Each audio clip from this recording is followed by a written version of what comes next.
Now counting down, starting in a minute.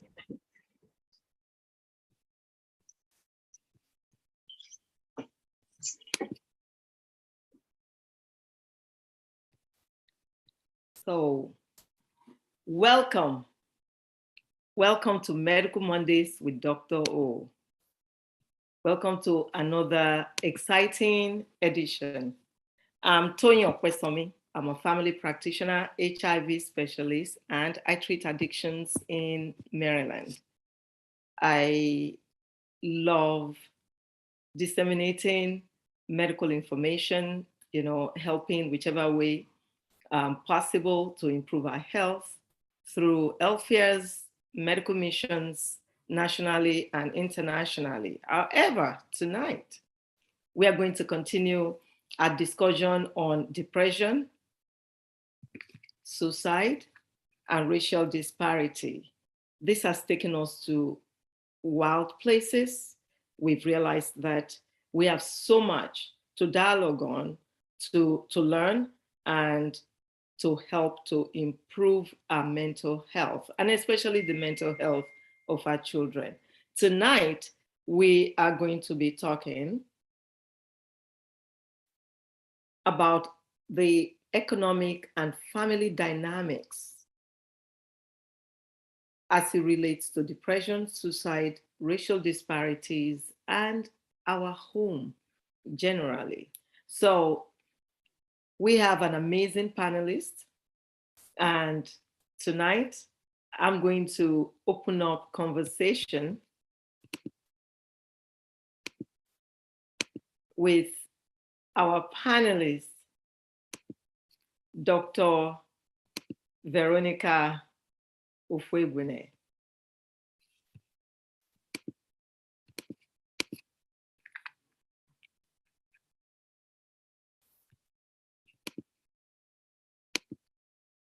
Dr. V.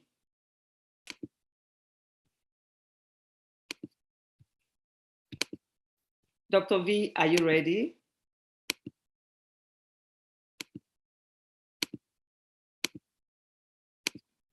Dr. V, I'm trying to unmute you.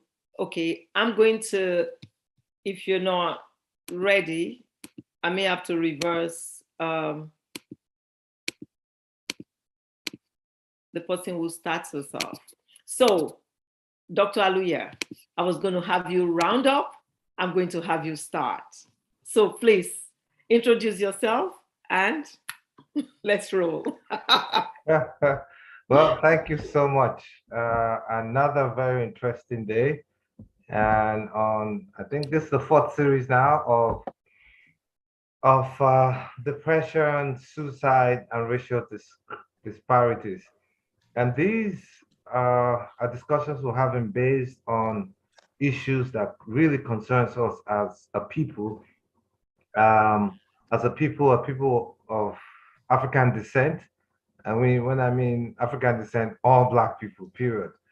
As long as you're from Africa, that's what you carry.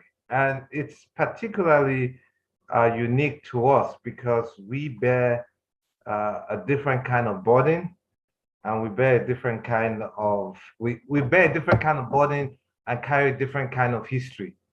And a burden of slavery, history of subjugation and suppression, and but with all that, it's not all bad. But we all have a history, rich culture of history and talents and skills that we do possess and carry, not just in our persons but in our DNA. And that's the reading that beats, that makes us unique. And that's why when we come out, we're different. We throw out a different kind of reading that the world will have no reason but to pay attention. And it's paying attention to a lot of things. So as we speak today on the family, the economics and family dynamics, um, a few things really do affect families and how the family dynamics play. One of them, of paramount, is economics, big time. Money is one of the reasons why a lot of homes break up now, especially in the present, dispensation of what do you call it, fast-paced utilities and fast-paced instant gratification, the life that we live in, and with the new, general generations from the greatest generation who are slowly, going off the scene to the baby boomers, to Generation X, to Generation Millennial, Generation Z, and the next one that's coming. So all of this, the whole dynamics of what we face as a people. So economics is a big one. Health is another one that tends to disrupt a family structure. But in terms of economics, there's internal economics and external economics. But as you all know, I love statistics and the value of statistics. So we know where we are, because they've always said, and I say this, that a branch that does not know it's part of a tree will only live but wither. That means it does not know its history. I'd love to talk about history and the root cause of where we are, who we are, and why we are who we are, basically. So here in the United States, where we live, or I could take you from Africa, 1.4 billion people right now, and we control just about $1.3 trillion globally, which is less than what percentage of the total global over $88 trillion global economics. So you see, it was so small when it comes to the money on the largest case.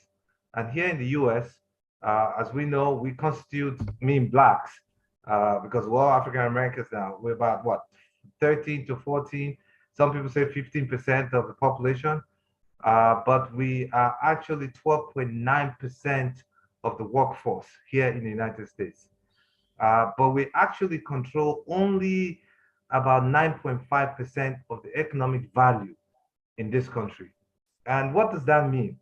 It therefore means, compared to other people, especially with our white counterparts, we about what, $30,000 less on the average earning, 30% less, and $10,000 less than the average earning of a white person here in the US. And if you put that into perspective, that's about $222 billion deficit, racial deficit in economics that we have in this country. So you can imagine what that means and how that translates into the individual family dynamics and the collective family dynamics. It translates into a whole lot of things. There's a gentleman who was talking the other day, and he talked about where an empire is being built, or where a race is being built. It begins by educating their people, and with the education comes economics. And you see, hand in hand, those two come together. As you educate them, they become educated, and the innovation and technology follows. And as with that comes the economics. But if you look at our Black community here in the US and Black in the continent where we come from, this dynamics is often missing. It's missing not because it's our intent, it's missing because there were deliberate actions that were done to ensure that the Black man remains where he is, period. But that's so sad, because it's sad in the sense that cutting back this economic discrepancies or disparity that takes place is not just about righting the wrongs of history. It's not just about that, but creating a future, a dynamic future, where a whole huge, big source of intellectual capacity and ability that will help move this country, not just this country, but the entire world forward, is lost out. And that's 1.4 billion people in the US and across the entire diaspora, which is about what, 2 billion people of all people of the African diaspora. So it's sad, and that's why we'll begin to have this discussion. But when we come down to the typical dynamics of our homes, and we're going to talk a little bit about that, how money is a big issue, where a lot of our kids have no access to that education we talk about, that open up multiple doors for them to have access to further wealth, to have access to improving themselves, and why that economic burden is impressing on our young ones in our community here to the point that they get desperate to a point where they have no other no other access but to often sell themselves, their body, especially our women, just to get, some form of succor or support from a man who obviously sometimes often take advantage of them. And of course, we see what happens as an aftermath, disease proliferation, HIV, Hep C, all that, to a point where a pregnancy comes out of it. And it's a spiral circle. It's a closed unit of decadence that ensue as we see this. So I'm sure we'll go into details, eventually as we go on this evening to talk more as we, percolate down into the individual family dynamics and how it affects, depression, suicide, and the discrepancies that we see in our community. Thank you. Thank you so very much. Thank you. I'm going to call on our pastor and attorney, Pastor Bamidele Onigbinde.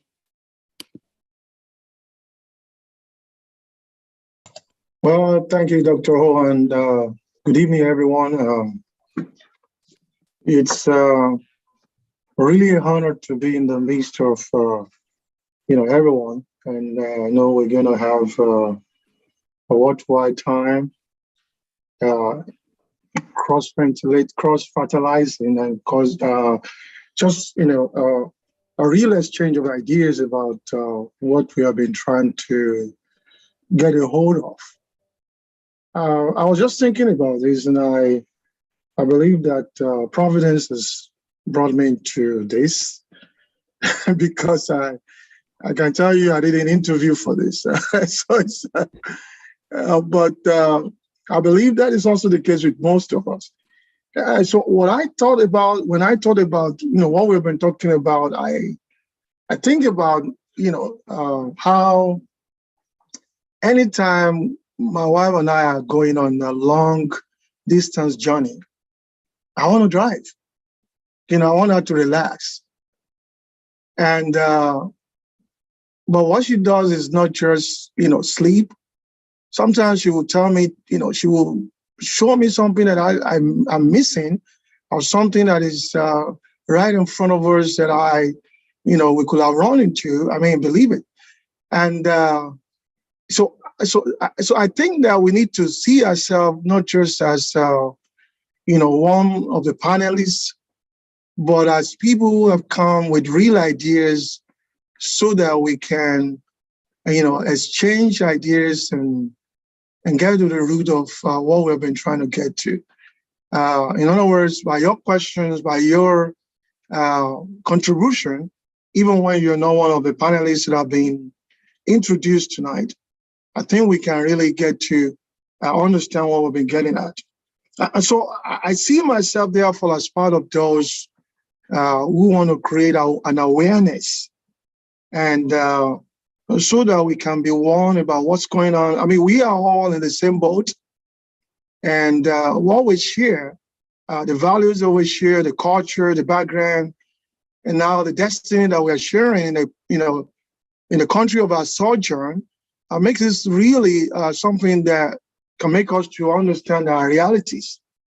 And during the week after the last meeting, I don't know whether this is going to take us backwards or forward, but I think it's still relevant to what we've been talking about.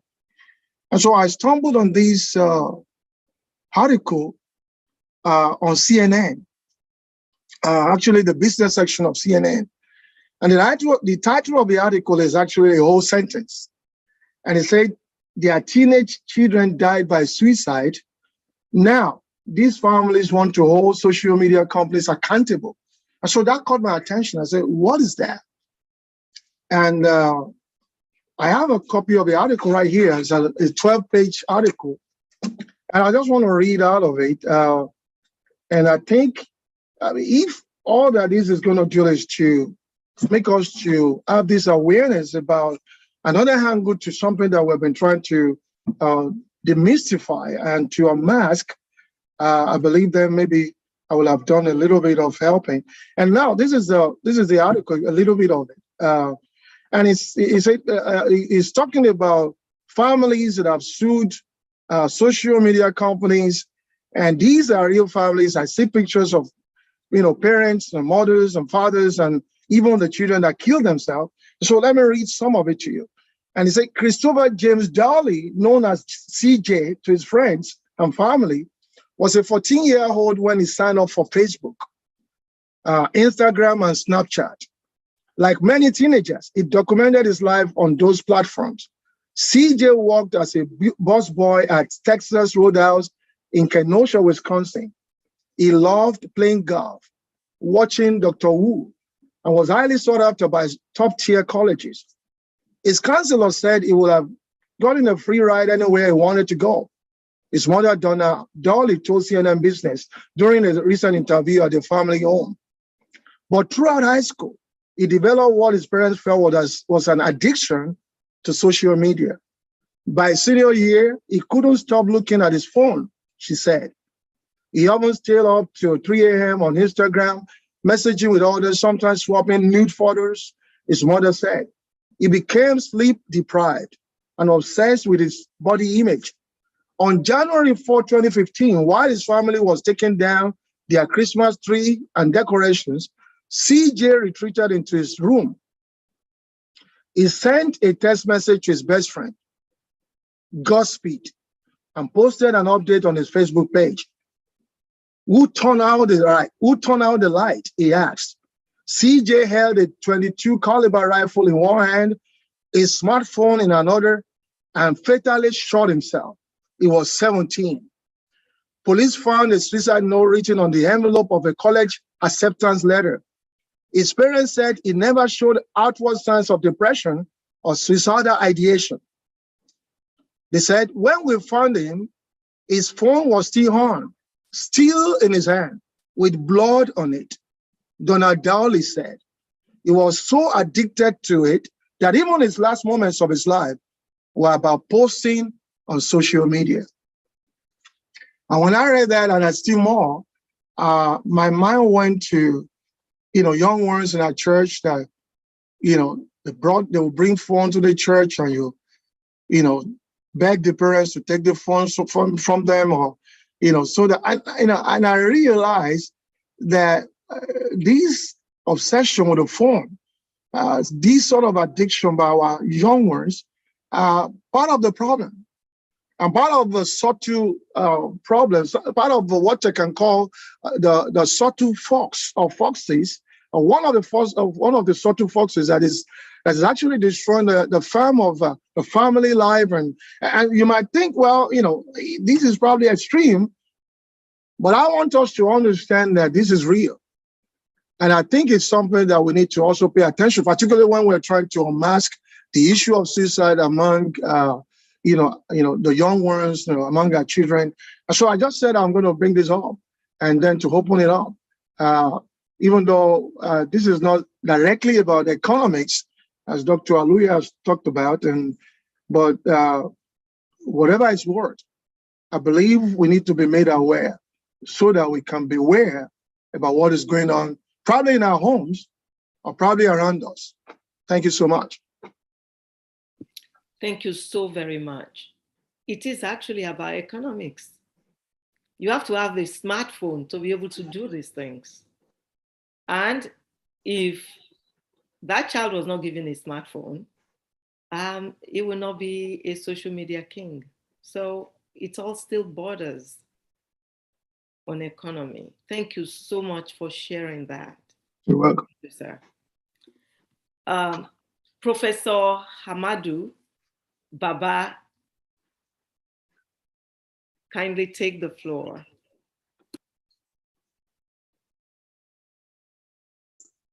Okay,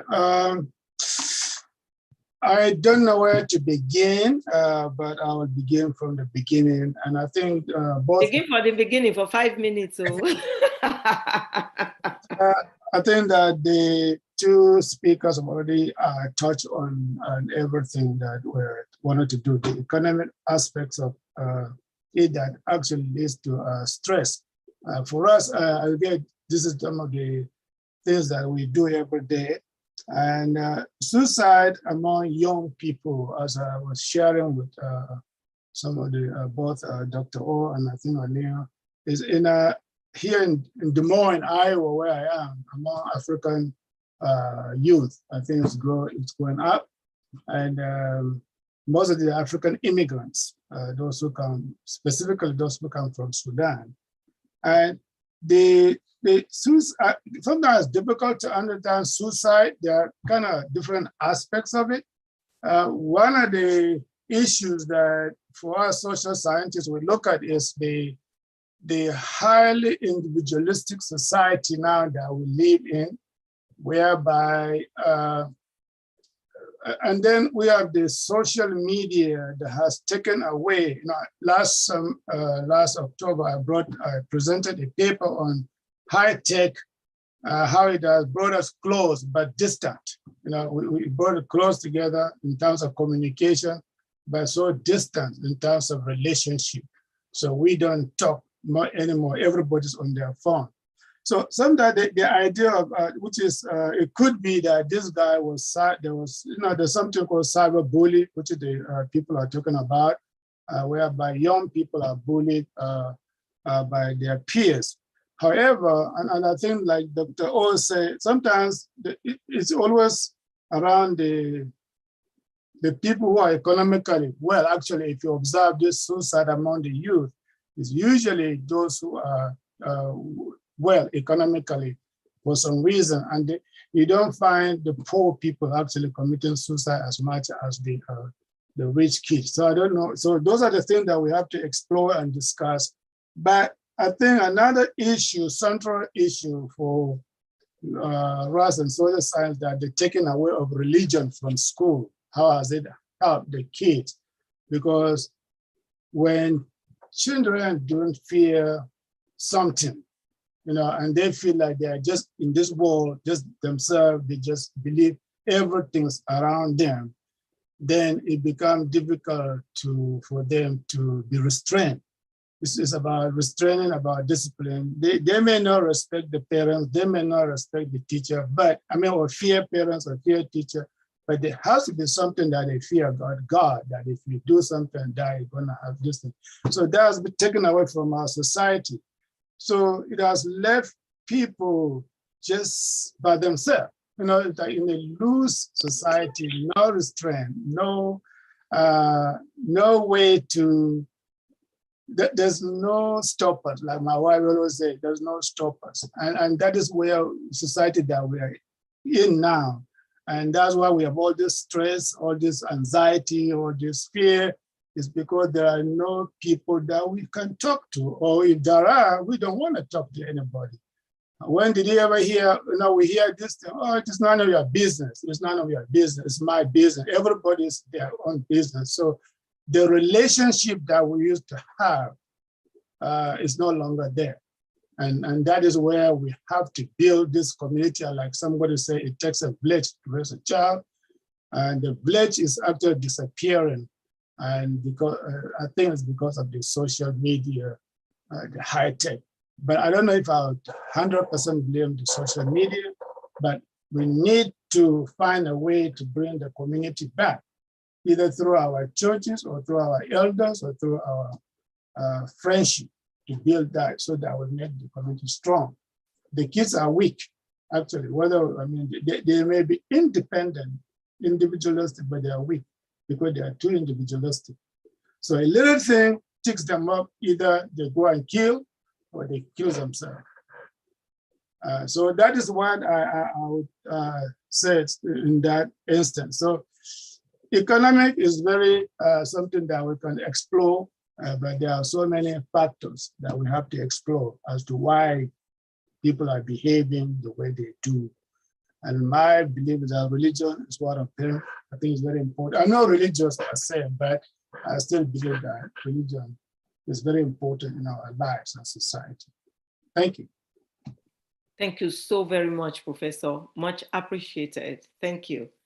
Dr. V, Dr. Veronica, are you ready?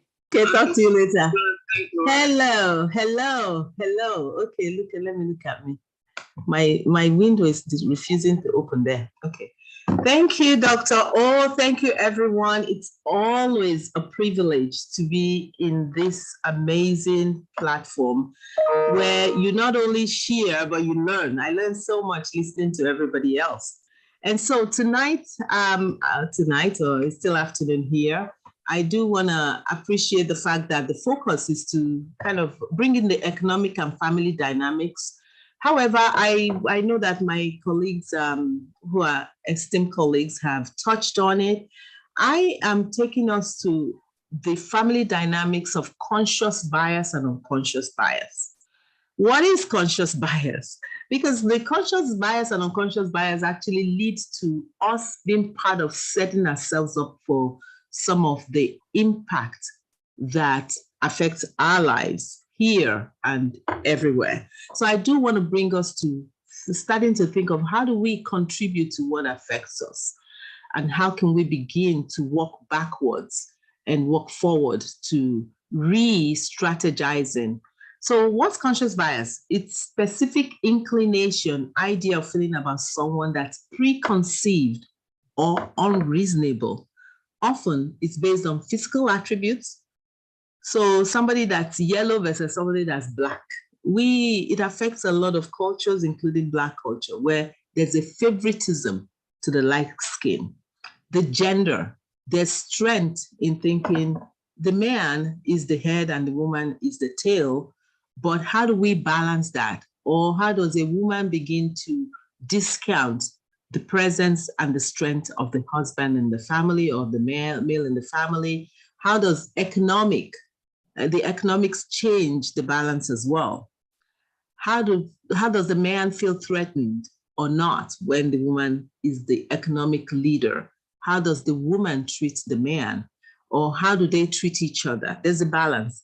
Age difference, which can be recognized easily, almost immediately, and nothing or very little to do with the individual's personality or professional experiences.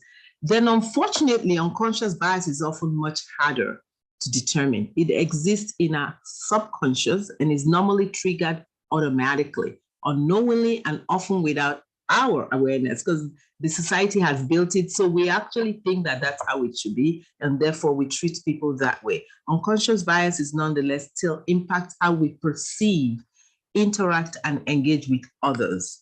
So again, how do we listen to each other? What do we say? What do we do?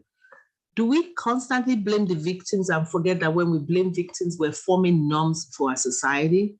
We adopt it without thinking or sometimes knowing how we form norms that indirectly create the issues that we condemn and issues that eventually become our own challenges. We cannot accept somebody because she or he is unhireable, is a single woman, as a single man, ostracized in church, in the community. Look at the person from a corner eye, blame women who bleach their skin, but we forget that we set them up to want to bleach their skin and do what they do. How do we buy into that? How do we create that monster? What's the drive for women to bleach? And the few men who bleach, why? We need to check ourselves, and we then turn around and blame them. But what do we do that creates that expectation that people invest in harming their skin to make the society happy? And your child fails an examination. Do you blame the child immediately, the teacher? Do you also seek spiritual deliverance instead of maybe a tutor? Do you curse the child out instead? Do you blame them and make them feel bad? Or do you say, how did we get here? How do you handle it? So we need to start thinking long-term, in-depth, how we are creating these issues that affect us, or how we are accepting how the society has positioned us. My son cannot marry her, or my daughter cannot marry her or marry him. She or he comes with a child already, or comes from a family that's not wealthy, and a girl who's a rape victim. How did we create these rape victims? How do we raise our boys? Do fathers ever sit down to say to a child, this is what you do with your sexual urge? Or do we leave their friends to teach them? Do we leave the TV to teach them? Do we teach them how to discourage their friends from going to hurt a girl? Do we teach them what to say, what to do? Do we teach our girls, vice versa, how to handle themselves, or what to do, how to be strong, how to stand up, or what to do, how to go in pairs, and so many things. So as a society, we need to address a lot of these issues. Again, we need to reflect on the way, how did my parents teach me? What do I need to modify? How did my pastor teach me? What is my pastor teaching? Do they really resonate with the reality? Or am I not listening to my pastor who actually is telling me the truth, vice versa? But we need to educate ourselves. What did the social media teach me? What's the social media teaching our children? What do we even know that our children are doing? Do we listen to encourage, or do we listen to condemn? Do we listen to have a dialogue? How do we find a balance? Have we actually identified and addressed handling and prevention for the various types of abuses? Have you even thought of what are the different types of abuse? There's the physical violence, that's abuse. Sexual violence, that's abuse. Do we even remember that emotional violence is abuse? Psychological violence, do we know the difference? Spiritual violence, do we understand that? Cultural violence, are we discerning what that means and how the societal belief that our parents taught us may be contributing to that? Or do we also see how that should help us build our communities and help our children and prepare them for the future? Verbal abuse, do we see that as, yes, that's the way to talk? And therefore, how's our children perceiving and receiving it? Financial abuse, what is it? Neglect, what is it? So again, I come from the point of view of saying, let's look at these more deeply so that we can prepare our children to protect themselves in a society where we're trauma informed. And we need to educate. We need to open up with our healthcare support and mental health support. We need to remember self-care. Or do we want us to be supermen and superwomen? And yes, there's survival, but at the point, how do we self-care with what we can? What is your relaxation method? What is your point of sitting with your families? Do you ever make time to sit with your families? Intentional listening, reframing, do we know how to do that? Do we go out to say, let me learn how to do that? Respectful communication, or do we feel like we need to talk at and talk down and talk up? Engagement, purposeful communication, support systems. How does my church create support system? How does my communities create support system? How do you advocate? We have to be advocates. There are different levels of advocacy. Find yours. Do you take time to look at causes that would help support our society to create healthy society? And again, back to active listening. Do you know what that means for you? Are you an active listener? And I really want to value NAPAC for bringing Dr. O to all of us. And NAPAC is one organization that's addressing a lot of the advocacy that we must embark on. There might be others, but what is yours? We must stay educated. We must stay informed. We must stay involved. We must stay engaged. We must also act. We must also go out and vote. We must also go out and get the votes happening. We must educate our community. And that's where I want to stop today, for us to really sink in on unconscious bias and how it impacts our community. Thank you, Dr. O. Wow. Thank you so much. Wow. You touched on so much. So I would like Dr. Aluya to directly respond to you, because I remembered from last week what brought this topic on, and Madam VP has to be ready also to respond to Dr. Aluya. I heard you talk about the dynamics, the balancing and all of that. Dr. Aluya feels that it is us women that is causing the problems in the household. So, Dr. Aluya, what we want to do is fix this. So I'm reminding you about last week, and I want you to now retable your discussion and defend it. And Madam VP is ready to get you. No, he needs to retract his statement. Ah. Yes, yes, Listen, yes. you guys have heard me say this often enough, that women are the custodians of our inheritance. Amen. I agree. To Are that. the custodians of our inheritance. Without you guys, we're nowhere. We ain't going nowhere. And listen, and you heard me talk about this the last time, that with freedom comes responsibility. And that responsibility, with the freedom that you all having as well now, comes with responsibility that you all must take seriously as well. I mean, it's not a freedom.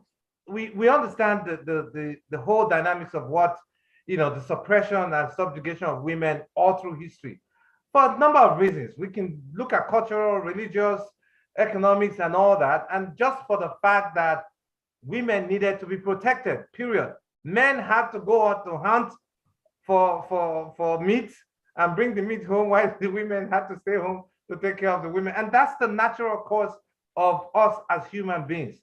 But as politics and science and everything else and man evolved, of course, it had to be controlled. And some men needed to control women because they felt they were bigger and stronger. And we've inherited all of those things coming. So I'm not saying that women caused it, but what we need to understand is this, that just like they did to the entire Black race, they also did the same thing to women as well, where it's okay to allow women in our community to take charge and authority, because that's one easy way of destroying the home and destroying the family, period. You take the head, and what happens to the rest?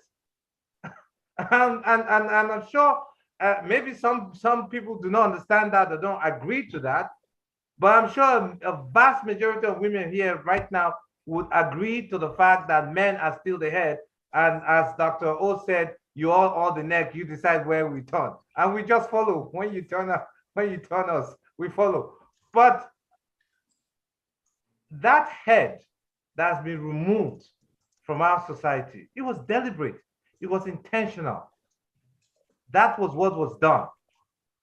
Because if you look, I'll give you a short scenario, I'll give you a typical scenario. If you look at the corporate world here in the United States, for instance, almost anywhere else, when they talk about what do you call it, happy hour, and the men, and even in the white establishment, you know how they subjugated and suppress their women as well. It's not just us, it's a man thing across the globe, period. So when you talk about corporate America, and they talk about the triple, what do they call now? The triple, there's a term for it. You know, they want the triple minority. They want a Black person there, or the double. They want a female. So a Black female feels two voids. You understand? A Black female feels two voids. So rather than put a man there, they'll put a Black female because she feels two voids. All right, fine. But guess what? When the intricacies and the dynamics of what it is to run with power in those corporate America comes up, how many times, sincerely, do you think that a Black female will compete comparatively with a white man? Even their own women don't compete with them. How much more a Black woman? And then when they have those discussions in happy hour, Brown proved it. Yes, no, that's old story. Okay. No. Here, no. It's not old what story. I'm saying. Listen. You don't understand me. Please. When they go for happy hour, those happy hours are when those decisions are being made. The happy hour, when they meet, when those men meet, those decisions are not usually met and made in corporate boardroom. Let's call a spade a spade. And that's a fact. We need to understand that and be objective. When those meetings are held and they do their happy hour in the evening after work hours, one, you're female. You're going to rush home because you have to take care of the children. I have to take care of the family, because your children don't give about whether you're CEO or whatever. When you come home, mom, what's for dinner? That's what they ask for, period. They don't ask daddy of that. So the man's out there doing what he has to do. and negotiating and networking. But as a female, you're not even there. Then as a Black female, how would it look like? You go sit in front of men in the evening in some, maybe, God forbid, racy bar where they discuss those issues. You look awkward. It'll be really awkward. And those are where those decisions are being made. Let's call it spade a spade. We know that. So, and we know every day as we still speak that women are fighting for equal pay. What's the percentage? 15 to 20%? Decrease pay disparity, the disparity between the male and the female in this country. We know that. So let's not hide our heads in the sand. So for the fact that you elevate the Black man, when we talk about what we're saying, we're talking about our community. Sometimes they elevate the Black women for particular reasons. Because again, when the Black female who's supposed to be home tending to the children and ensuring that they do the homework, because most men can't do that. Look, I joke and I tell people this. I'm a pediatrician as well as an adult doctor. I'm good with children and all that. I'm not half as good as the worst female in taking care of a child. I'm not. You are genetically built for those things. So you can sit and say, you know what? Do your homework. Make sure you eat the right food, because otherwise people like us will cook macaroni and cheese and that's all they eat all day. But that's a different story. You know, make sure they eat the right food. Make sure they do all this. Make sure they go to bed on time. Make sure they don't watch the wrong program on channel and all that. How many men can do that? Not very. I'm being frank. So once the Black woman who is supposed to be doing that at home as well is no longer there because he's fending for the family and want to play the family dynamics, it's hard. And that's why you tend to find out that in a lot of our community and a lot of women in the society, when they begin to truly excel in their profession, they are usually far above 50. Look at it. Usually far above 50, because that's when the children are grown and they can spend for themselves and they're doing well. And that's when they can truly, but then guess what? They've lost 10 to 15 years behind their male counterparts, period.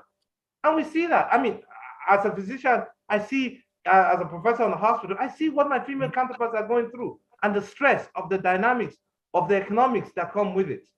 You know, so when I say that, I'm not saying that it's because women are the cause. No, because women are having the urge and the need and develop the capacity, which they already had, it's just that they were suppressed, to go out now and fend for the family. The dynamics is changing.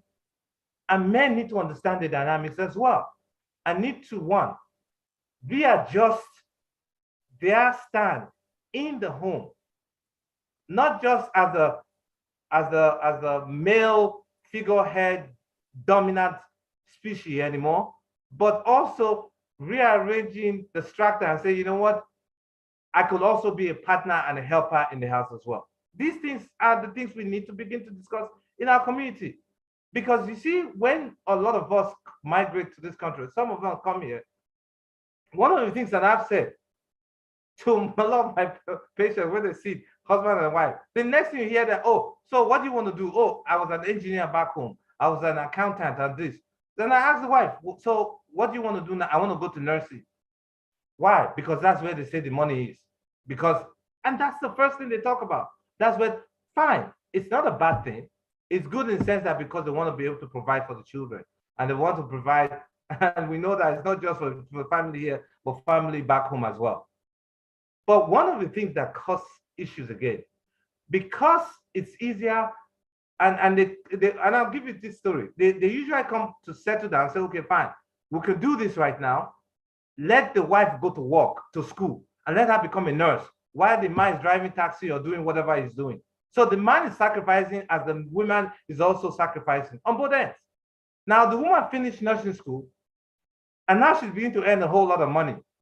Guess what? With money comes independence, and that independence comes freedom as well. The freedom we talked about, responsible freedom. And the next thing is sometimes she forgets. We've seen it over and over.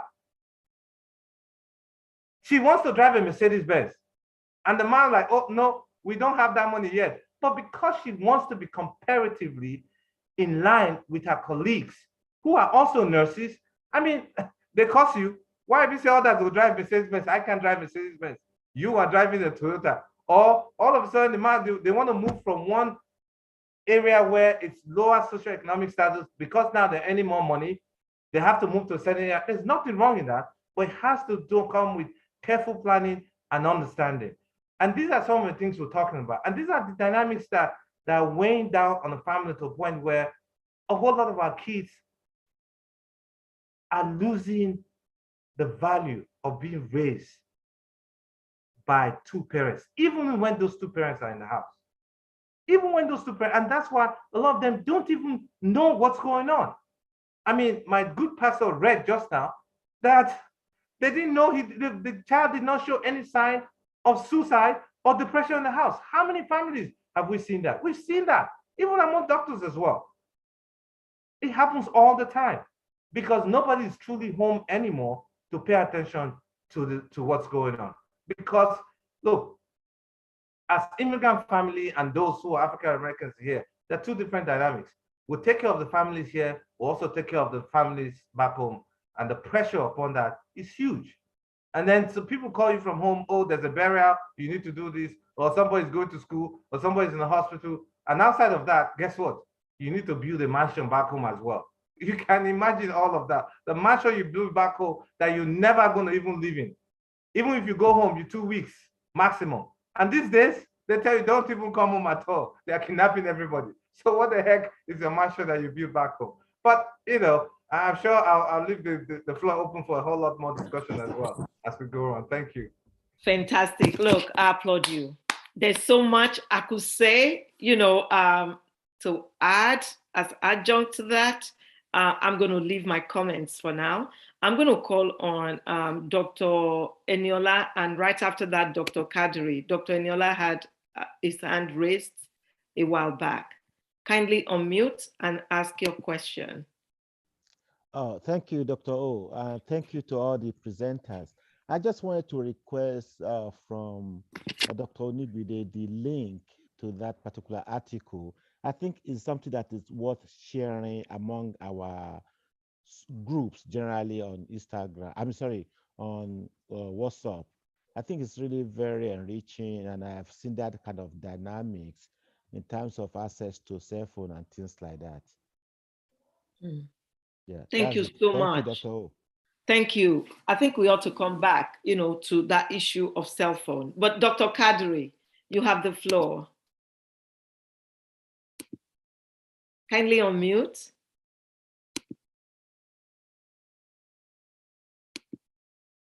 Dr. Kadiri. Okay, you're still muted. There you go. Hello. Hi, thank you, Dr. O. I'm really appreciate this question. So yeah, I just want to applaud Dr. Nelson for everything that Dr. Nelson have laid out regarding the whole aspect of, you know, the economy and the nursing, that whole entire issue with people bringing spouse to America and then the spouse end up turning out to be the wrong one, and there've been so many men that have run into that have that trauma or postpartum, I call it traveling. I don't know what the right term to use, that, you know, is running around in our society, whereby, oh, you're hearing from a young man perspective, I heard this news all the time in our neighborhood or in our environment. My question to everybody on the panel is, you know, yes, we're talking about economy and we're talking about having the right job to feed the family and having the right job to become a better person in this country.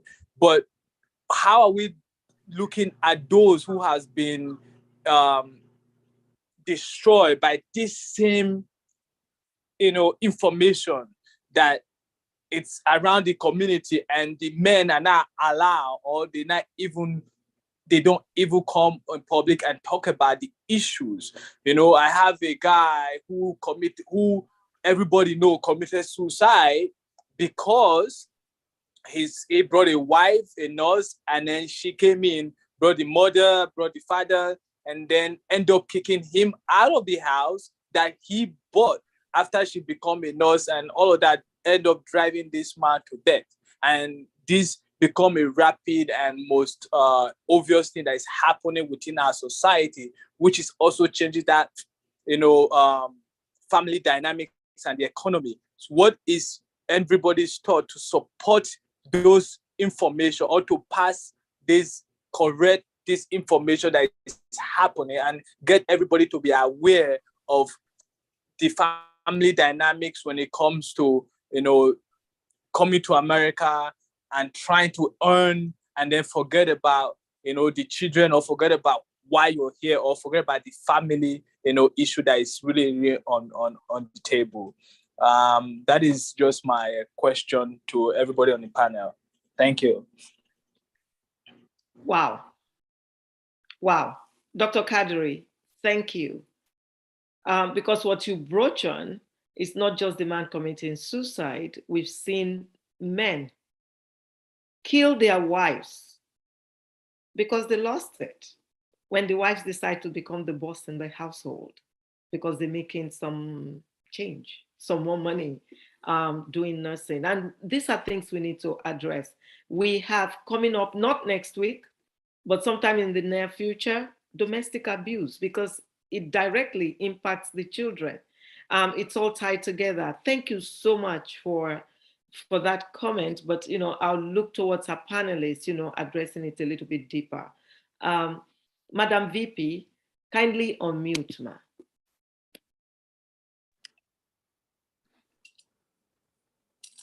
Thank you so much, Dr. O. While we're trying to put things in perspective, Dr. Aluya has spoken eloquently about some of this, different dynamics. And of course, as you guys know, for me, while I corroborate some of what he said, but I think that at some point it looks like finger pointing more towards the women. The women too should have a life. They have a vision of their own life. Where I think the problem stems from is, well, maybe women to some extent, because most women don't train their sons to be domestic helpers. When you come to America or anywhere in international community, it has to be a shared responsibility. You go to work, the woman goes to work, but then when you come home, the man kicks off his shoes, watching TV, the woman has to be in the kitchen, doing the dishes, doing the cooking. Yeah, it's women's job to do the cooking. But when it comes to cleaning up and doing the dishes, if your children are not grown enough, men need to participate. That is one of the lessons that we learned from the white counterpart. They do dishes, they take turns. The woman still have to go get her car washed, pump gas in her car, be the one that goes to the medical doctor, and all of those other things. And I'm saying this to say, during one of my volunteering years in Nigeria, and I went to Yaba, mental, I don't remember exactly the name now. There's a mental ward in Yaba in Lagos, Nigeria. And one of the nurses was telling me that, she said, Auntie, look, these women here, 80% of them are not here because they really have mental problems. They have marital problems. That's why they ended up in the mental homes. And they continue to put them on medication and this and that. So mental health, subliminally, maybe a lot of women do carry that on without being diagnosed. Because when you look at everything that they have to go through, they're all partakers in building the house. So what I'm trying to say is our men need to start to step up.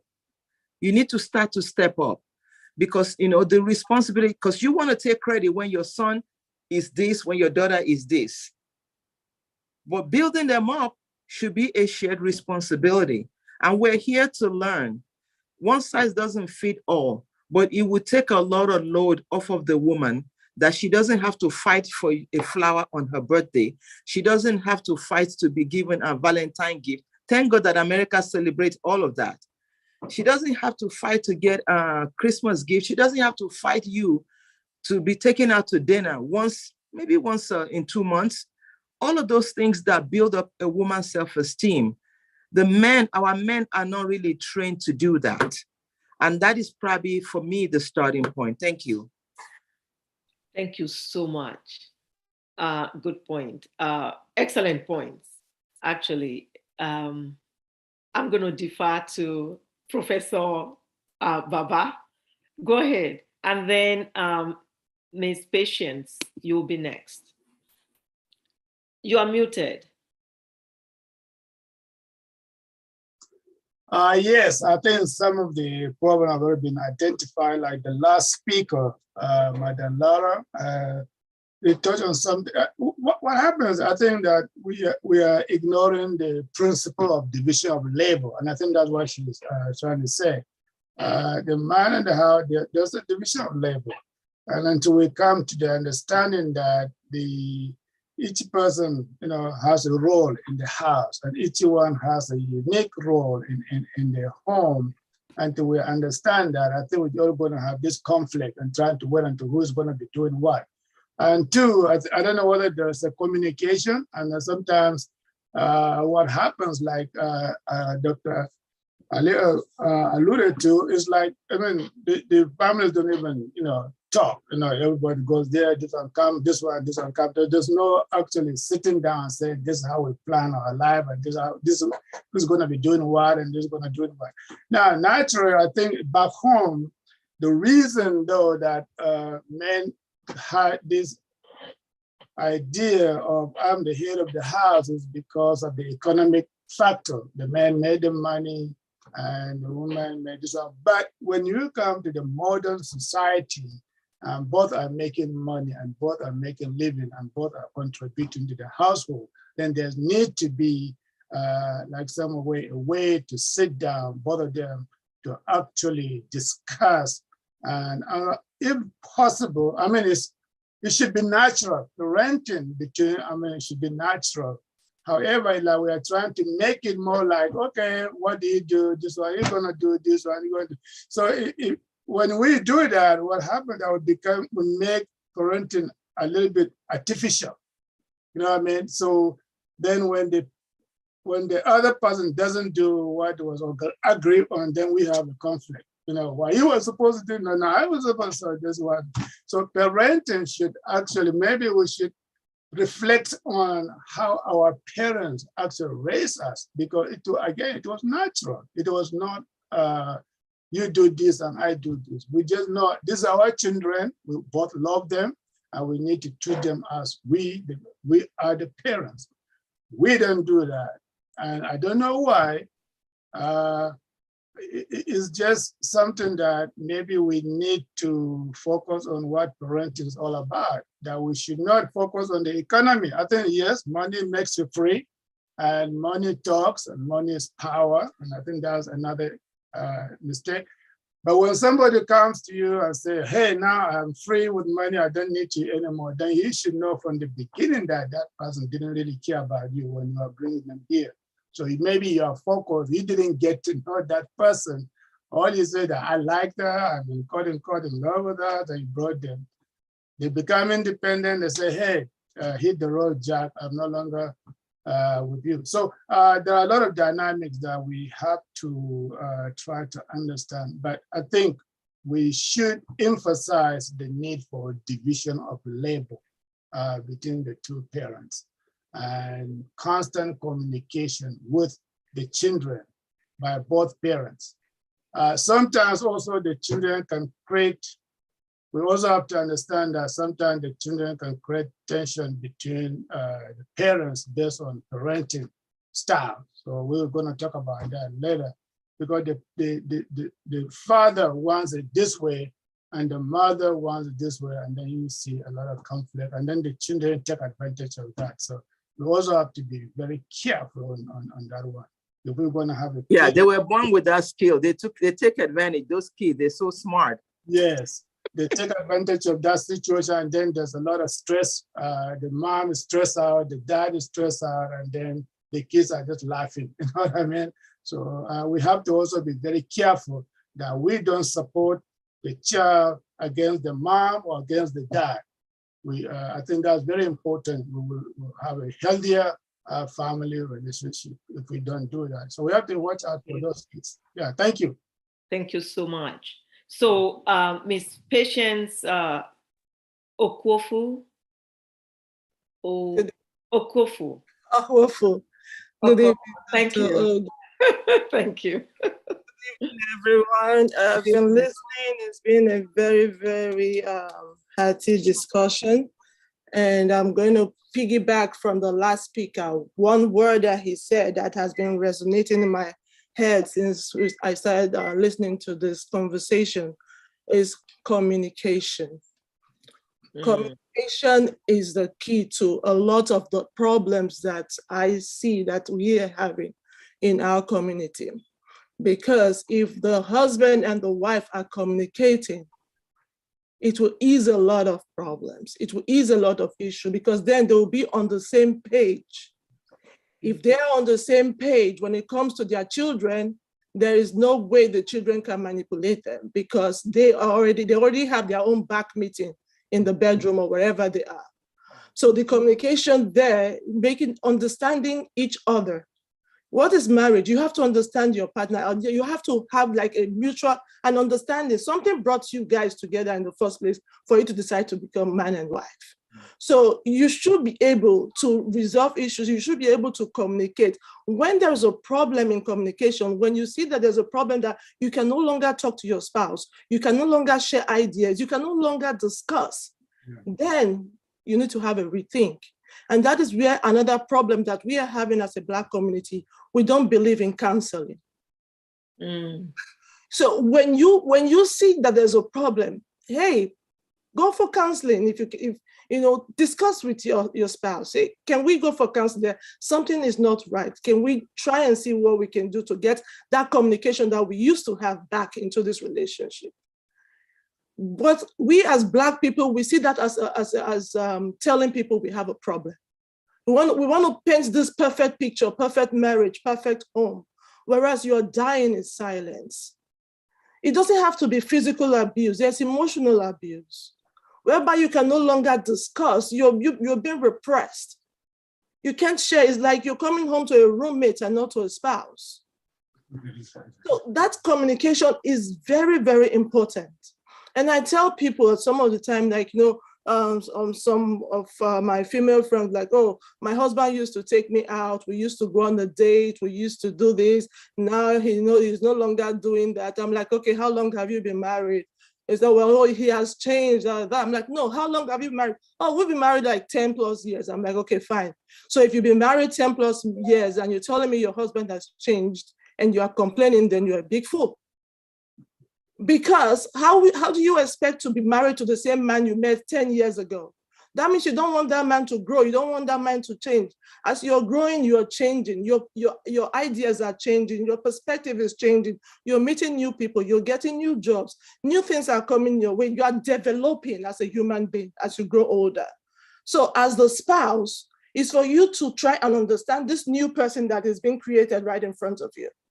Like, okay, yes, 10 years ago, he was a young, naive man that I married. Now he's been matured, he has jobs, he has responsibility. So how do I get to love this man again? It's like you're falling in love with a man like every day as he's growing, you get into understanding. The same thing applies to the men too. Oh, my wife has changed. Change with her. Get to understand the new her. Is that for better, for worse? So try to understand the new her, try to understand the new him, and grow together. But when we don't do that, we expect, oh, to still see that perfect man that used to take you out on a date, hold your hands and walk on the street, give you all sorts of sweet endearments and all that. Well, if he doesn't take you out on a date anymore, why don't you take him out on a date? Say, you know what, I want to go on a date. Let me take you out on a date. And you see how it's a two-way street. You know, I'm not saying the women, yes, you know, we have our issues. Men also have issues. But what do? They have to be like a meeting point, a compromise. You have to compromise in a relationship for you to move forward. When it comes to the children, oh my, that's another different ballgame. I can go on talking about children. There's no playbook. There's no playbook in raising any children at all. If you think, oh, this is the way you're supposed to raise, no, every child is peculiar. Every child has their own way of doing things. You might have 4 children and 4 of them will have different characteristics. So how do you train each child based on the way that child is? It's by the grace of God. There's no playbook for that. We just pray that God give us the wisdom and the understanding to be able to understand each child that God has gifted the parents, gifted us with. And how can we do that? Is by communicating. Communicating with the children, communicating with our spouses, our partners. And don't do the blame game. Oh, the blame game, once the children pick on that blame game, that's it. They run with it. Oh, mommy said that, daddy said that. They will run with it. It's not like they're doing it out because they want to be wicked or they just want to get their way. So when you don't give them that chance to leech on that fact that, oh, if I do this, I'll be on daddy's good side, or if I do this, they will not succeed in whatever they're trying to do. So the main thing that we as Africans, we need to stress on the fact that we need to be communicating with each other. Communication is very important. And when we need help, we should go and seek help.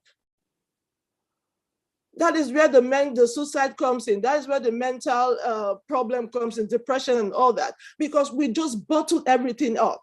And it gets to that point that it gets to our neck and we just burst and we explode, and then you do irrational things that you normally not do, that people will be shocked. That woman used to be a very quiet woman. What happened? What happened was that she has been suppressing years of emotional abuse, years of stress, frustration. And she didn't have any venue to let it out. And it got to a point and it just, so yeah. I'm not just, I can go on and on and talking about that. Thank you so very much. Wow. Thank you. Thank you, Dr. Awesome contribution. Again, I'm holding me back. I want to revert back to Pastor Onigbinde. Do you have a comment, sir? And were you able to post that link? I didn't even know. I don't know how I can post the link, but we can try. It's the authors one, Samantha Murphy Kelly, and it's an April 19, 2022 article, the business section of CNN. I don't know whether it's still there. Or maybe it is. It will be online. I'm okay. putting it on now. Yeah, it's by Samantha Murphy Kelly, and it's Tuesday, April 19, 2022. Thank you. So your comments, please. I think the last person touched on a few other things that I want to say. Again, this is multi-dimensional. The scope of it, the ramification of it, and it's really important for us to understand there's so much stuff in this that everybody just have to, identify one portion of it and make their contribution, make their observation, and then we become enriched by that. But that doesn't mean that is that you can actually exhaust, everything that needs to be said about this. We are actually products of what I can call two words. I came into this country at the age of 36. I mean, already married with 3 children. And so you're coming off of that culture. And also, I was already a Christian too, but that doesn't mean you're not affected by something about your society. And now you're coming to another society it's just like out of the blues. And I think there's something about the foundation, there's something about the root. We really need to understand that. I mean, I used to tell my wife, America changed this, America changed that. My wife would say, no, America doesn't change anybody. They are, they are being exposed. What is actually innate, what is actually inert in them is what America is exposing. You come here and you have more economic power and suddenly everything explodes. And now, Husband is not listening to wife, wife is not listening to husband, and that affects all the dynamics. But when you are rooted and you understand that no matter what, if you marry poor, and you marry because of love, and you marry because of God saying this is the flesh of your flesh and the bone of your bone. I don't think anything should overpower the love if that love is really fun, if that love is really strong. But it is true. I mean, just like Dr. Aluya said, and many people have said, it's really, I mean, I found couples who, when they got here, we knew who they were when they're in Nigeria. Now they come here, now everybody's making money, running after their dreams. And now they become, moderately rich. And now they build houses, and then they began to fight. And now they got divorced here. And then they even took bulldozer to go and bulldoze their houses in Nigeria. They even built the houses they were building there, brought all kind of pressure upon them here. Now they're running. Now they can't. Everybody's trying to work so hard because we want to impress people over there in Nigeria so that they can see that we made it in America. So it's really all kind of dynamics that is coming at us. The odds are stacked against us, but again, we are adding to the odds. And I mean, I was just thinking about, when I think the last person spoke, something about understanding. And my mind went to what Peter said in 1 Peter chapter 3, in verse 7. I mean, he laid this on the husband, but I think it also can apply to the wife. There's this whole importance of, understanding one another, understanding what God wants us to do, and not allow anything else to come in between you and your wife, knowing that the foundation of a lasting marriage has to be a true love, flowing both ways and all that. And so in 1 Peter chapter 3, verse 7, Peter said, husbands, likewise, dwell with them, and he's talking about the wife, with understanding, giving honor to your wife as to the weaker vessel, and as being heirs together of the grace of life, that your prayers may not be hindered. And so it's really, really important for me to understand that I need to understand my wife. And, even when we are coming to a place like this where, you have to pay all the bills, we used to hold NAPAC when we were living in a flat in Nigeria, but now you can't hold BGE. You have to pay your bills. You have to pay your, 6 months of rent, and then you go back to the landlord in Nigeria and say, Baba, I'm sorry, I will pay you, just have patience. No, you don't do that here. But even with all of that coming at us, we can sit down at the table and say, you know what, the beginning of this was not having 2 jobs and making $100,000 a year. Thank God for the grace to come into a new life, a better life. But that shouldn't take away what we had, the true love for one another. I mean, share responsibility, like somebody also said. I mean, I'm a lawyer, I'm a pastor, and look, I clean the house, I sweep the floor, I vacuum. I don't want my wife to die, working. And when I know that she's working, and I know that she's bringing something to the table, what else do I mean, and then I want her to come back after 12 hours work and then come and clean the house for me. I wash dishes. And so all of that is, we have to, pry ourselves away from some of this cultural thing that we have been by, thinking, well, a particular spouse has to do everything, because everybody has to come. We have to do everything that we have to do to make things work, particularly in a place like this. And so we can't really exhaust what we need to say, because I believe everybody has some experience and views that they want to bring to the table when we're talking about all these family dynamics. But it is true. It's like, I can tell you that everybody is true, that these are the realities of our reality, that we need to face it, that we need to understand it, that we don't need to allow them to, swallow us up. And then we write home and say, you know what? The wife that I took away from home 20 years ago, we are parted. America parted us. And then everybody said, oh, what happened to them in America? No, we have to allow ourselves to come to that understanding and do what we need to do to make things work, even in a place like this. Thank you so much. Thank you so very much. And thank you for being a model husband. Because I know you personally, I know that is the truth. Oh, thank you so much. Here, she would attest to that. So we appreciate you very much in our midst. Dr. Eniola, you have your hand raised. Yes, ma'am. Thank you very much, ma'am. I just have few comments, and it may also be questioned directly. And one of the things I think among our communities about contentment, most of the time, you may see the wife saying, "Oh, she be telling the husband that just because of one Well, thing or the other." what did you just say? Saying I don't even know how that, to say that in English. So I'm no, you sorry. have to, because we have people on the forum who don't speak Yoruba. Yeah, So, okay, I will try to find a way to say that. So that's one, contentment. And then two, um, the dynamics of in-laws is also part of what is ruining, what is destroying family system among Africans in America. mhm. It could be from the mother, mostly, I'm sorry, I'm not being being female biased, mostly from the mother-in-laws, right?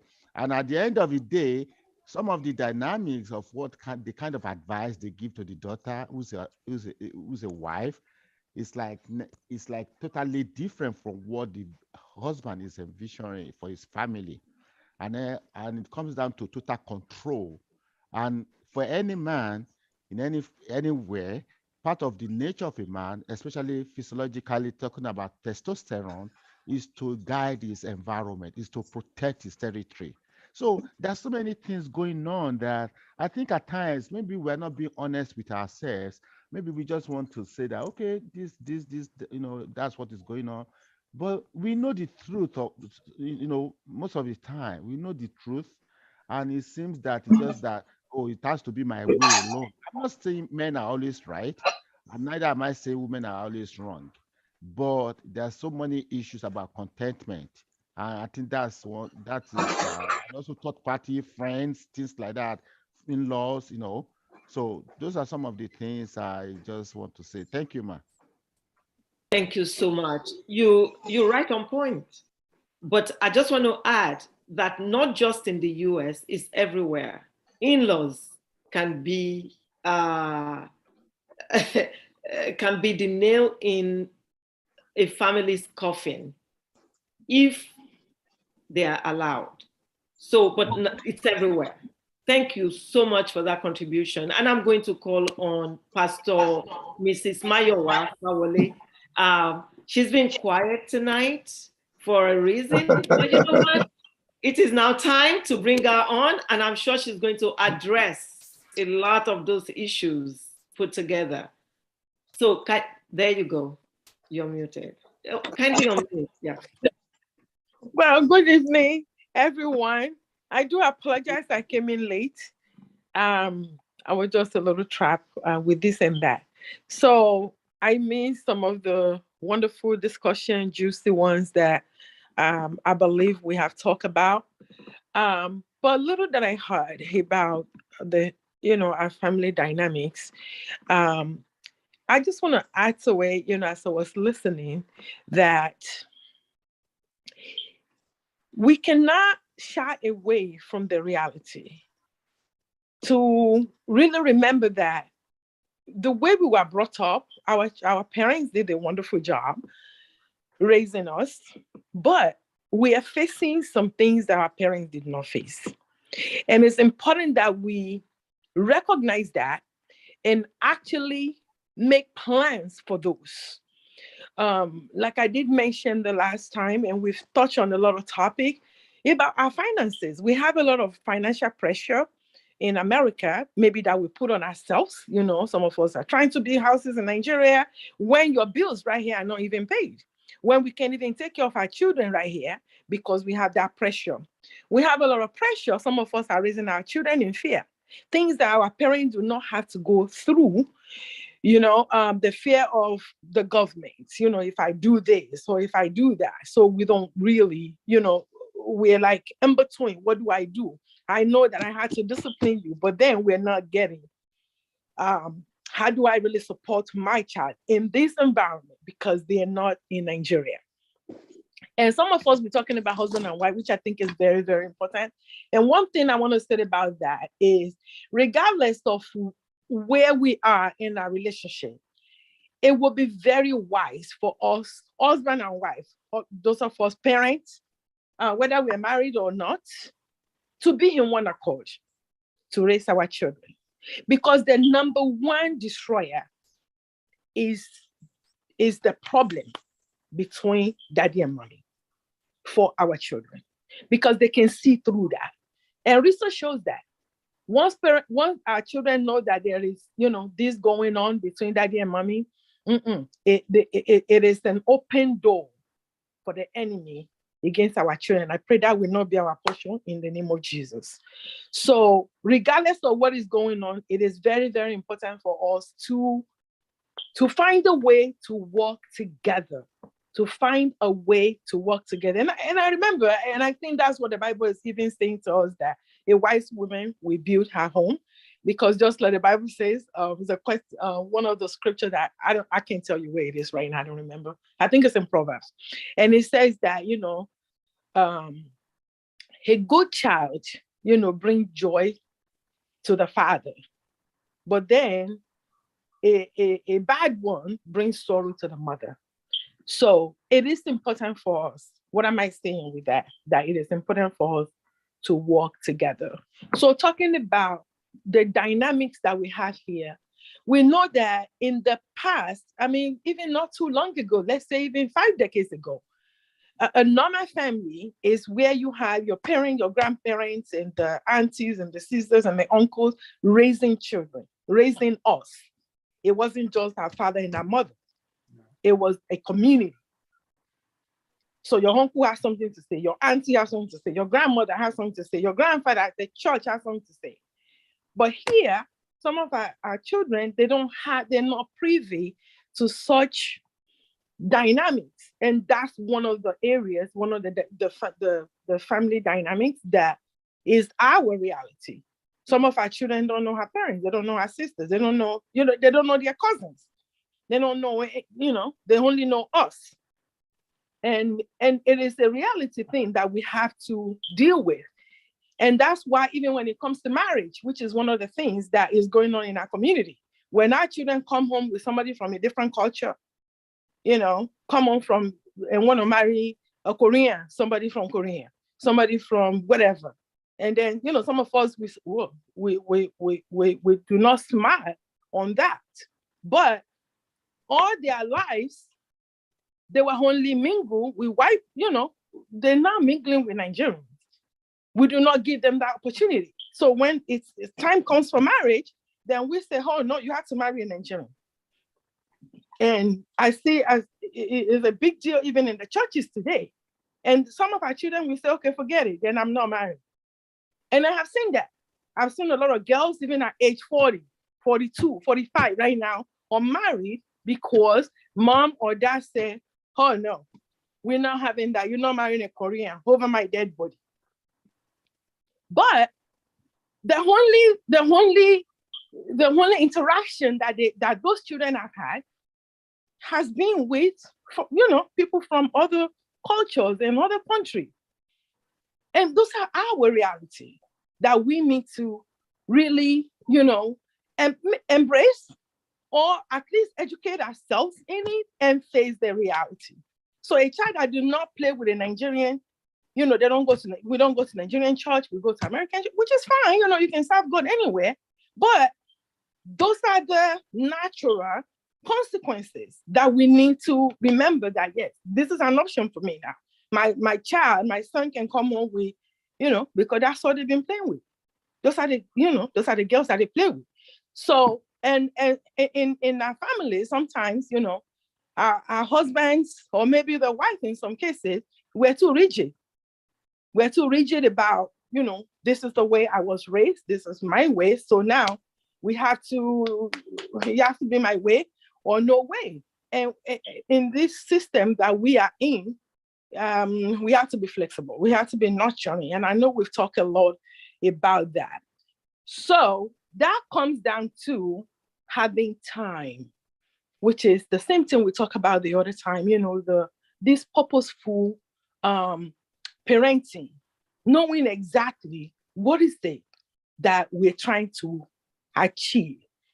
in raising our children. So when we take time to listen to them, then we will be able to see and be able to guide them. If you want them to marry a Nigerian, we have to start early. You have to start early, and you have to plan it, and you have to be purposeful about it. Then you have to expose them to where they're going to mix with Nigerian children so that they can find somebody they like, and somebody they like can find them. But if they are among whites all their lives, and now you just all of a sudden they must marry a Nigerian or a Ghanaian, we're just joking and just deceiving ourselves. So I don't want to talk a whole lot too much because I don't know, maybe some of this thing that I'm talking about has been said, but I think that in our world of today, these dynamics are the things that we really need to take time to ponder, to talk about, and to come up to plan for it. My husband, he would tell me, "Oh, my boys, they had to marry Nigeria." I said, "Daddy, I think we have to really be real with ourselves, and let's just pray that Almighty God will lead them and guide them to the bones of their bones and the flesh of their flesh." Whether it's a Nigerian, we have a lot of Nigerian marriages that they are nothing to write home about. Mm-hmm. But if they, whoever, as long as they are, child of God, that they can be together and be and live, a life that honor God. And we can raise them that way. We raise them that way, and God will help us, with the help of God. Then we can now say, okay, God, have your way in the lives of our children. So a lot has happened in our lives. Technology world is another area that we really need to we have to be confident about. We know, some of us parents, not too old, but even my age, young as I am, some of us are not, because we're not too thrilled in technology. We don't really embrace it. And technology is not all bad. There are so many ways that it can help us, and we can support our children, in that aspect. I mean, and I know that is for young children. In our society, which when I was growing up, until I get to America, I don't know anything about learning disability because it's not something that we do. But right here in America, it is, because we have the opportunity where they can identify and classify, is really rampant and is really growing, I have to say, even in our community. And it is shocking to some of us as parents, like, ooh, how did that happen? Oh, not my child, But if it happens, then we just have to embrace that this is our reality and find a way to help that child. It's real. In the school system where I work, sometimes, meeting our parents, my sisters and my brothers, and I mean, African parents with students with disabilities, and it's just like a death sentence. Like, no, it's not a death sentence. Thank God for this country where we can look for resources, and there are so many of them that we can use to help our children. So I guess I'm going to stop here for now. Thank you. Thank you so much. You actually didn't miss too much, because I think I saw you when you okay. You missed that aspect of technology, though. And talking about that, Sister Wume Kamsin, always on point. That's my sis from California. Okay. She actually had found the link and posted it. So, okay. Dr. Eniola, if you look in the chat box, you will see the link. Look for Sister Wume Kamsin.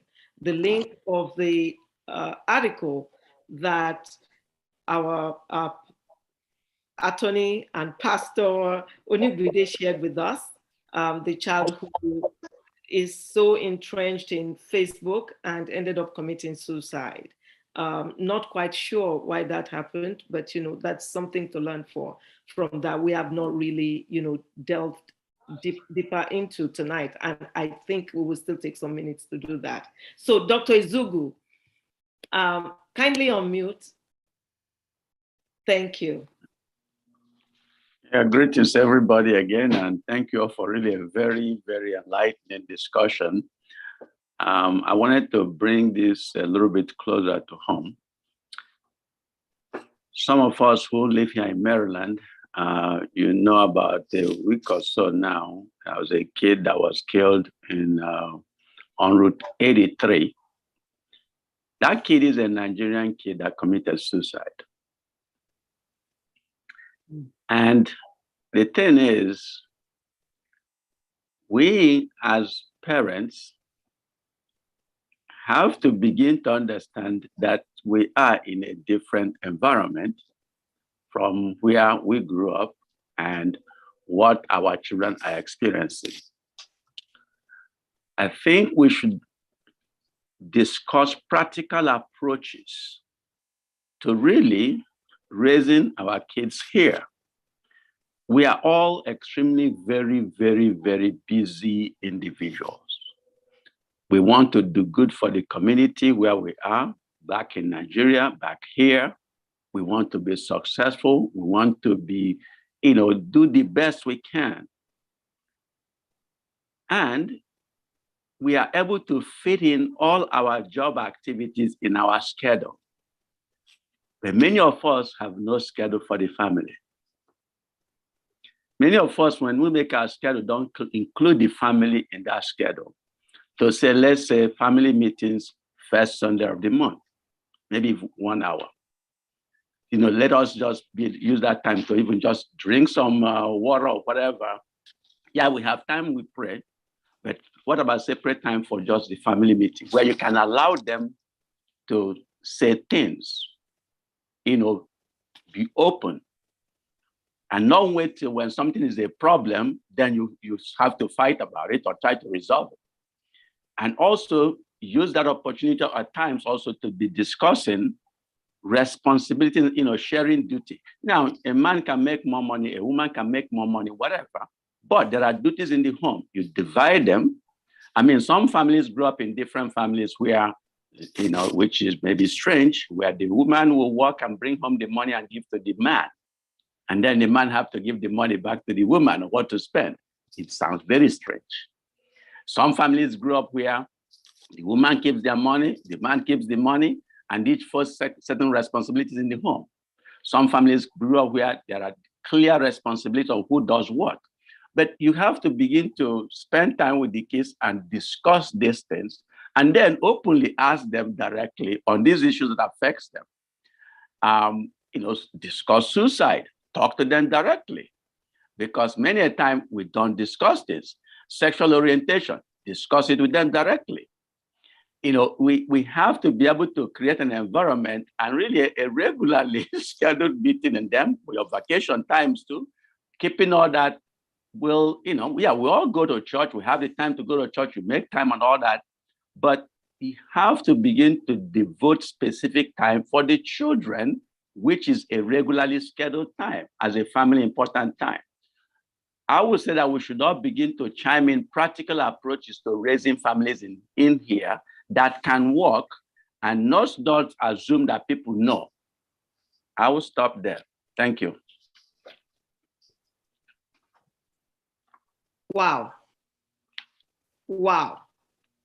I applaud, because you went straight to being practical and just to say exactly what we're supposed to be doing as parents. But I want to interject to say these things have to be started early and be done early, because when the kids get to a certain age, it's too late. Yes. Very true. Very, very true. That's why, because again, some of these discussions we're having is how we can help our first generations here and the newer families to know how to begin to work. Because somebody mentioned about resilience.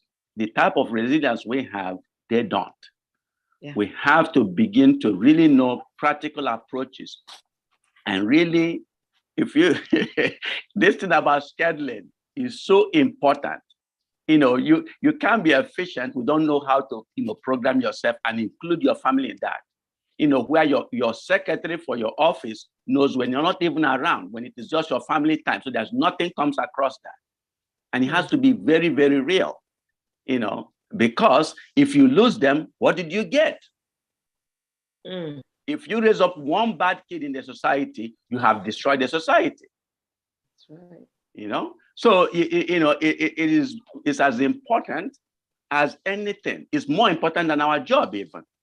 Okay, I remember even for us, when we're looking for a house to buy, our kids will vote and say, oh, we don't want this one. And whatever vote goes, if it is more, that carries.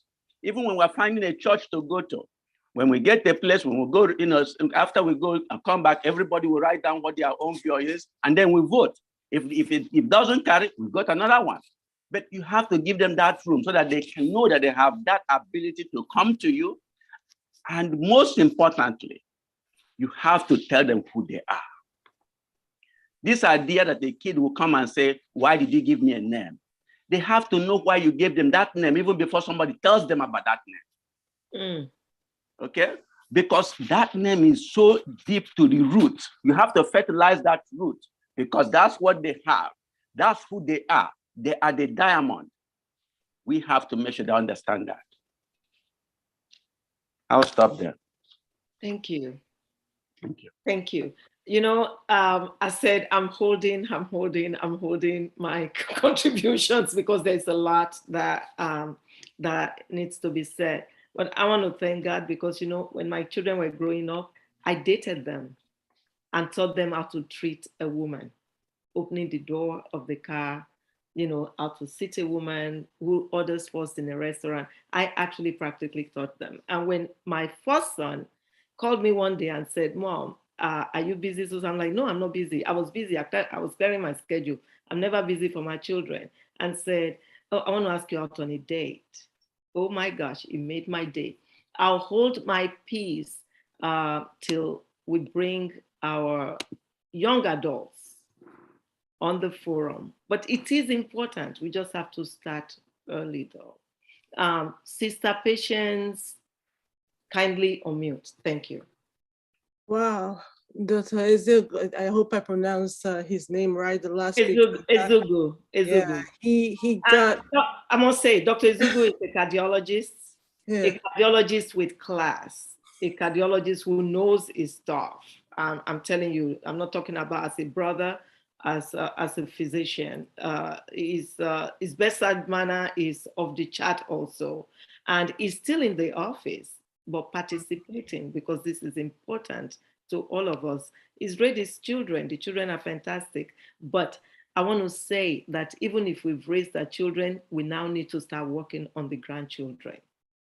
If we missed it in our children, we can still make a difference in our grandchildren. So, Sister Patience, please take it. Yeah, I just want to tell him thank you because he touched on some of the things that I wanted to speak about regarding, you know, the children starting from a very early age, and also listening when you involve them in decision making.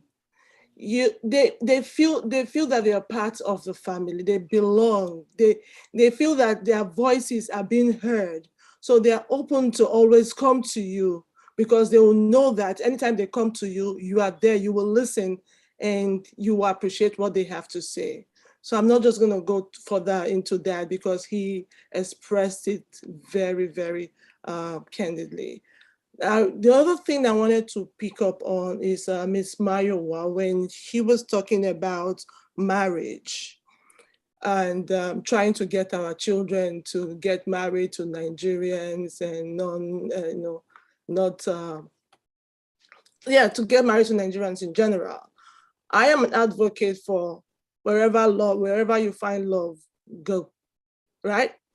But also as a Nigerian, yes, back in our back of our mind, like, oh God, I hope my child marries a Nigerian. But what do we parents, Nigerian parents, what do we do? Most of us speak negatively about Nigerians. We don't have anything good to say about Nigerians. All our children here in the house is how this Nigerian is bad, this is bad, that is bad, this person is 419, this person is, there's nothing positive that they are hearing from you in the house, and then you expect them to marry Nigeria. And all they are hearing is all the negative aspect of Nigeria. You don't hear one positive thing from you, from your mouth about a Nigerian. Then that same mouth that you use to backbite or to like talk, run down a Nigerian, you're using that same mouth to say, I want you to marry a Nigerian. Come on now. They're gonna like, are you serious? Are you for real? Is it the same Nigerian you're talking about that you don't even take us to? We don't even know where your village is. We don't even know anything about your Nigeria. And you're expecting me to marry a Nigerian. So we have to start as parents, you know, like we have to start at an early age. Yes, there are good and there's a good part of Nigeria and there's the bad part of Nigeria. That is everywhere. The same thing with the American culture, or whatever culture, there's the good and there is the bad. We have to put both in front of our children and let them make their decision. But when you're continuously running down Nigerians and you expect your child to marry a Nigerian, then we're just being hypocrites. That is one thing I say about that. We have to learn to be open, teach them, you know, we didn't turn out too bad. I didn't turn out too bad. I was raised in Nigeria. I grew up in Nigeria. Now, for me to come out and say, hey, every other person in Nigeria is bad, so you are the saint. You are the 100%, you are the only good person from Nigeria. So we need to mind what we say to our children in our homes about our culture if we want them to go back home and marry a Nigerian, even not go back to Nigeria, but marry a Nigerian within us. And Ms. Mayowa also said it that, you know, we have to bring them into environments where they can meet all these other Nigerian people and not just put them in one cocoon and just like shield them from everybody in Nigeria. That is one. And then the spiritual aspect, I think Dr. Ezegu mentioned something about church. A lot of our children, I don't know how many people are Catholics, some people are Protestants and all that. When they go to church because mommy and daddy wants me to go to church. Mommy and daddy said I have to go to church. So they grew up with that, okay, I must do that. But guess what? When they turn 18 and they're independent, or when they go to college, they're like, I'm free. I don't have to go to church if I don't want to go to church. Because we are not teaching them why, we're not building their faith. We're just telling them, do as I do, just go to church. When they have questions about the Bible, when they have questions about what they're going to church to learn, they come back from church, you don't discuss what was discussed in church. You don't help build their faith. They don't understand. And you expect them to carry that tradition of, their faith, that going to church and becoming very spiritual, when you do not help nurture their spiritual life from early childhood. It's not just taking them to church. Are you studying the Bible with them? Are you praying with them? Are you discussing issues with them? Do you answer questions? If they ask you a question from the Bible, can you give them answer? If your pastor or your priest says something in church and they come back home and say, Mommy, Daddy, I didn't understand what this man said in church today. Can you explain it? And you're like, that means you don't even know. So what are you doing to help nurture their faith? It's not just by leading them to church. Help nurture it. That way, when they go to college, they can take on that, faith and build on it. You don't have to be spoon feeding them all the way. So that is one thing I just want to say about spirituality in there. We have to build it so that they can carry on when they leave our home, because definitely they will leave. Yeah. When they leave, they are their own adults. Yeah. So thank you so I'm just much. going to stop right there. Thank you for the awesome contribution. We appreciate you so much. So on the forum, in the chat box, Dr. Craig had written that having a phone, smart or not, and I think it was directly responding to my comment about it's because the child has a smartphone. So he said, smart or not, is not the problem. The phone could be anything. It could be a drum, drugs, anything. It is the underlying need to have that outlet. That's what brings us back to the family dynamic. Of course, money and its freedom to do is necessary, but poverty is a state of mind. And I 100% agree. I mean, Dr. Craig, as usual, this is profound, and I think you're right on the money.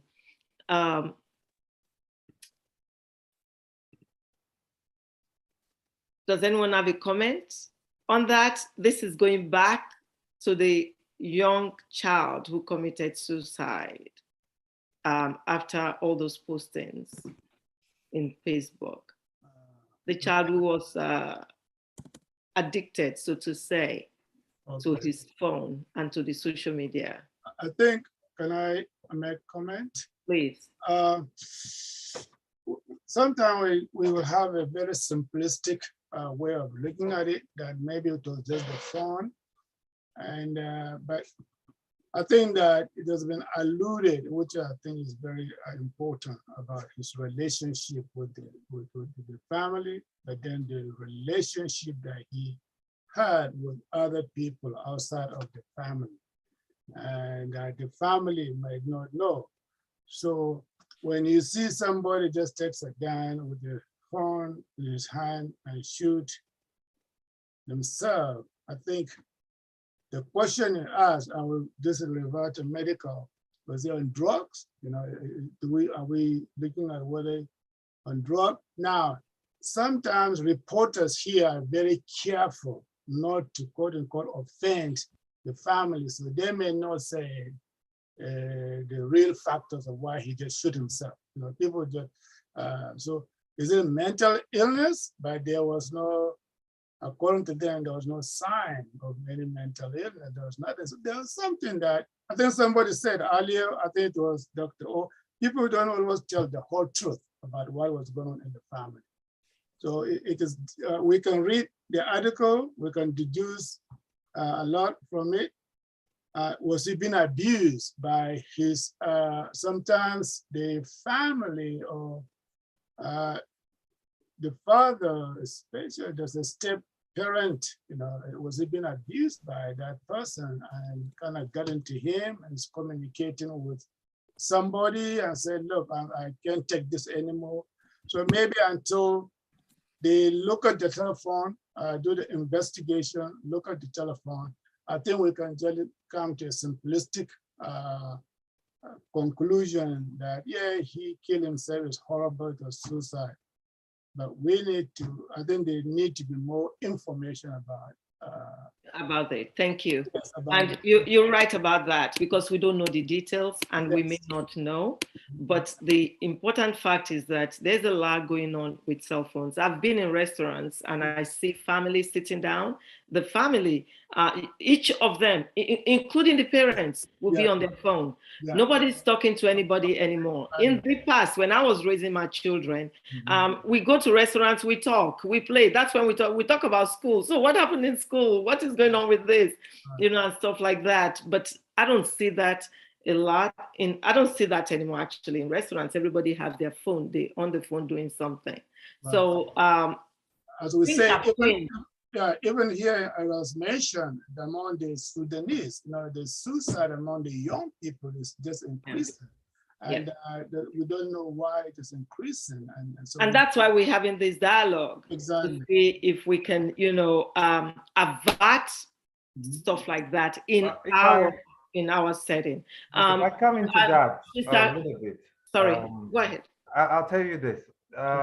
Just like I think you know, Pastor Mayowa Fawole had said something, alluded to something like that. That this generation are faced with certain challenges that our parents never faced, and the challenges is pushed upon us by technology. We need to understand, you know, growth and development and the eventual evolution of man. It's inevitable. Man will evolve. As we evolve, other things come with it. Now, one thing when it comes to the issue of technology, people can get addicted to technology, and we forget that. In psychiatry or psychoanalysis, we have what they call different personality types: the histrionic, the schizoid, there's dependent, there's all of those personality types. And you also have an addictive personality type. And if you put an addictive personality type in an environment where that feeds to that addiction, it becomes an issue. And that addiction, just like gambling, sex, alcohol, drugs, and all that, people get addicted to those things. And if Food. And in food too. And if it goes on for so long, it begins to create anxiety state, emotional disturbances, and eventual depression. Because at that point in time, you don't know what they're getting from that cell phone. And that's why, unfortunately, the cell phone is coming to a point where it's ubiquitously used, and our lives have now become dependent on it. I'm sorry. And on one of the other forums that we talked about, and I talked about it, and my psychiatric friend talked about it as well during the height of COVID. And one of the things we told parents at that time was not to take their phones away from their children, because at that point, especially a younger one, it was the only outlet that they have to reach out to their friends that they no longer see physically. And all of that, with COVID and dynamics at home and everything else, can create the fertile environment where that individual with an addictive personality begin to get hooked on one particular thing or another. And that's one of the things we need to begin to see, where in our children, or even those who are adults as well, if you find out that one particular technological tool, I mean, there were times when video game came. People were addicted to video game. If you take video game away from them, they go crazy. They go mad. You understand? Abuse, anxiety, depression, and some of them were even committing suicide. So in all of that, as well as even the flickering of the lights, with the video games and all that, some of them were having photo stimulation and all that. They were having seizures. They were resulting in seizures. That's what we're going to talk about. So all of those conundrum of things result in issues that can lead to an individual to suicide. And if you find out that if you have a child or a loved one whose hold onto a technology is becoming an issue, then you need to begin to treat that addiction to technology as a true addiction as well. That individual needs help, not just taking the phone away from them. It doesn't help. You see it as true addiction and help them. And again, we talked about the issue of where are the parents, where's everybody else, and who's listening. But one of the reasons we're having a discussion like this is because we need to understand that we're a community, we're a village, and our village must help raise our children as a whole, so that we begin to understand what it means. Now, unfortunately, I see a whole lot of parents who come into this country and I'm like, oh, I don't want my children hanging out around other Nigerians. I don't deal with Nigerians. I've had that. And people tell me, and they're like, somebody think, oh, Dr. Aluya, you're the really cool Nigerian I've ever met. And then, I didn't know there are Nigerians like you. And then they make it sound like it's supposed to make me feel good. And I'm like, no. And sometimes I go to the point where I repudiate them. Like, listen, you're doing injustice to yourself, to your family, by excluding yourself from the whole resources that you can get from the Nigerian, the African, and the Black community. Because when push comes to shove, these are the people you run to, and there's no help. And we live in a situation where we begin to live in silos, and silos where, unfortunately, when there's a need and a guidance for you, for your children, in every respect, there's none. And you cannot fulfill all the demands of your children. So we must begin to see each other as a community so that we can provide resources like this and others to members of our community to help raise our children as a family and as a village. Thank you. Thank you so much, Dr. Aluya. God bless you. Thank you. Right on point. Sister Kendall Battle, kindly unmute. Yeah. Yes. Okay. This is my first time coming on your call, and I have really enjoyed it. One of the things that I ask everyone here, do we think about how the system is pushing us into all these things that we're talking about today? And how do we talk to, if we want to talk about children, how are we telling our children, don't get hung up in the system? We sent the children home and told them to go get on the computer, but yet we talk about smart cell phones. The computer is just as smart as the cell phone. And what do? We set our child in front of the computer. So we have to think about where the system is pushing us and how we have that dialogue among each other so that we don't, I mean, we're going to have to fall into the system. Because I remember when I said I would never buy a cell phone until I was driving around and couldn't find a payphone on the corner. And the next week I went to buy a phone. I said I would never buy a computer because it was the Tower of Babylon. Now I have 5 of them in my house. So the system pushes us to be where we are. How do we have the dialogue about that so that we don't get caught up in the system and bring our, as I forgot, I think it was Dr. V, who says we have biases within ourselves, knowingly and unknowingly. How do we really openly talk about that? That's the only thing I have to say, but I've really enjoyed this thing, listening to all these different perspectives. Thank you so much. Because seriously, we have not really talked about the system. We have talked about ourselves and what we need to do to be better parents.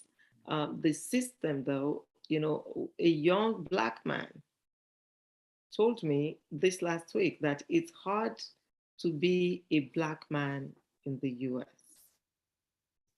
And I was like, So we have Professor Baba, who comes to us from the social aspect. Is an expert in the social aspect of our life. So I'm going to call you to respond in 3 minutes. Okay, I think, one of the things I always avoid is being the word expert. That really lead people astray sometimes. But okay, can you tell us what your qualification is? Oh, I'm a social scientist. I'm in a clinical sociologist, and also a professor of criminal justice and sociology. So I kind of deal with this issue a lot, as I say.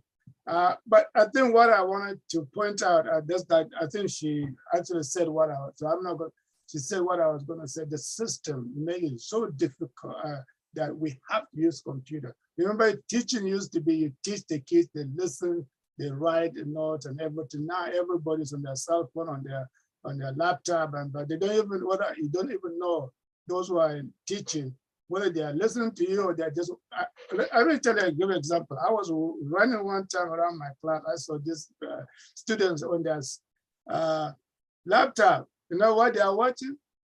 Porno movie. You know?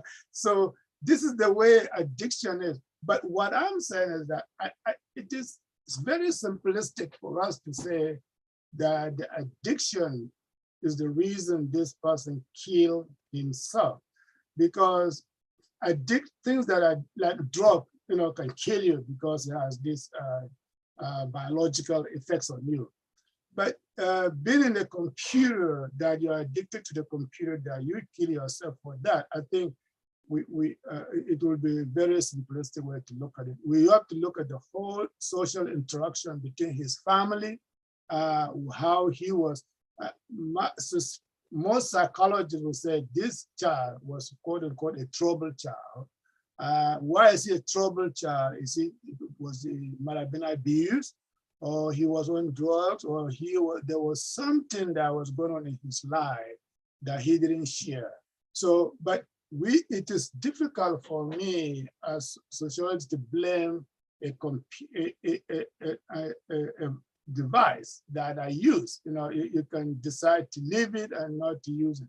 If you're on drug kill you, will know that you overdose, right? We know drug can kill you because you overdose or something like that. But computer, I mean, or cell phone killing you, it is very difficult for us to look at that. So we have to look at the system and the home culture, the family's culture, the friends he was interacting with. Sometimes their friends push you to do something silly, and you think maybe he thinks he's doing, young people at 17, when they commit suicide, sometimes they think they are sending a message either to the family or the friends, or they're trying to look, whatever it is. There's always this reason they do things. And so we have to be very, very careful. Thank you. Again, like I said before, we probably won't know why. Exactly. The news is not going to tell us why. And, our purpose here is, we've heard, and we need to guard against that. So I think what Dr. Aluya was alluding to is in addiction is this kid was addicted to, some form of social media. What did he get out of there? And you said it too, that did they fall out with someone on there? Did something happen? A communication that led to his decision. The bottom line is that was his world, and it should not be. Right. So if we see something like that, I'll tell you this, as we were talking, it just occurred to me that I've seen mothers, young mothers now, that it's, they have a name. There are these programs on TV, on social media. They can also be on iPads, on different things. Coco something that the children dance to and they listen to. And these little babies, I mean, I'm talking less than a year, 2-year-old, 3-year-olds, are addicted to this thing. If you take it away from them, they start screaming. Coco melon. Coco melon. Thank you, ma. Coco melon. I mean, wow. I think we need to step back and look at this. When we're getting children, 2-3-year-olds addicted to coco melon, and you cannot take this device away from them. They will not eat because they're watching this thing. What is going to be the next step? How do we, and why do mothers do that? Because they want to free themselves to do other things. So again, it's not giving time to the children. So we need to change that. And if we are in the grandparent stage, like I am, we need to help out with our grandchildren to make sure that they are brought up right. There's too much going on that we should not take for granted. In the chat box, somebody wrote 70% of women go through emotional abuse than physical abuse, all because they don't want their marriage to fail. That is true, but Dr. Ohana responded that, getting help is very important at all levels. I'm salivating for when we're going to talk about domestic abuse. We have so much going on, and we would address that when we get there.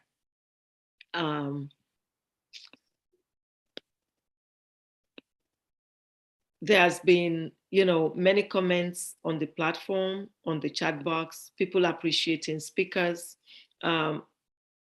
greetings from Dublin, again, we have people from all over the world on the platform. And Dr. Craig did ask again, though, that do we as clinicians treat the outward expression of the addiction or its root? Dr. Craig, I'm going to hold that for next week because, now you're going to make me say next week, we're going to have our children come on for them to give us their perspective. We've been talking about parenting. We've been talking about us. What do they think? How did we raise them? And we would talk about addiction at the same time, along with them, because addiction is leading to, suicide, is leading to mental health and all sorts of things that are not just, healthy in our society. So they would talk about that. we will bring experts that are our children on the forum. Please. Dr. O. Yes, ma'am. Can you please ask the expert, when it comes to children right now, what should be the average number of hours? I'm talking about little children, babies, like the example you gave, that they should be, because you know what? We cannot totally demonize the computer or the iPhone or whatever. It's in enhancing thinking capability, you know, problem solving. For some, depends on what they're watching. Even if they're using it to watch Bible stories, what is a reasonable number of hours that a kid under 5 should use those kind of devices? I think that is an excellent question. So I'm throwing that question out to the forum. Please, only if you have specific answer to that, should you please respond. Does anyone know the answer, specific, in one minute or less? How long should a child be on these devices? 6 hours, not more than 3 to 6 hours. 3 to 6 hours a day? Madam VP, I think we will look that up and feedback to you next week. It's a very important question, but in my mind, I think 3 hours is too much.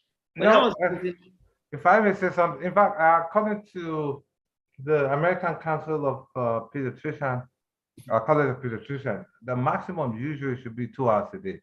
Thank you. For you to do. I'm a pediatrician, so we teach those things. Yeah. Yes, thank you. God bless you. That sounds more like it.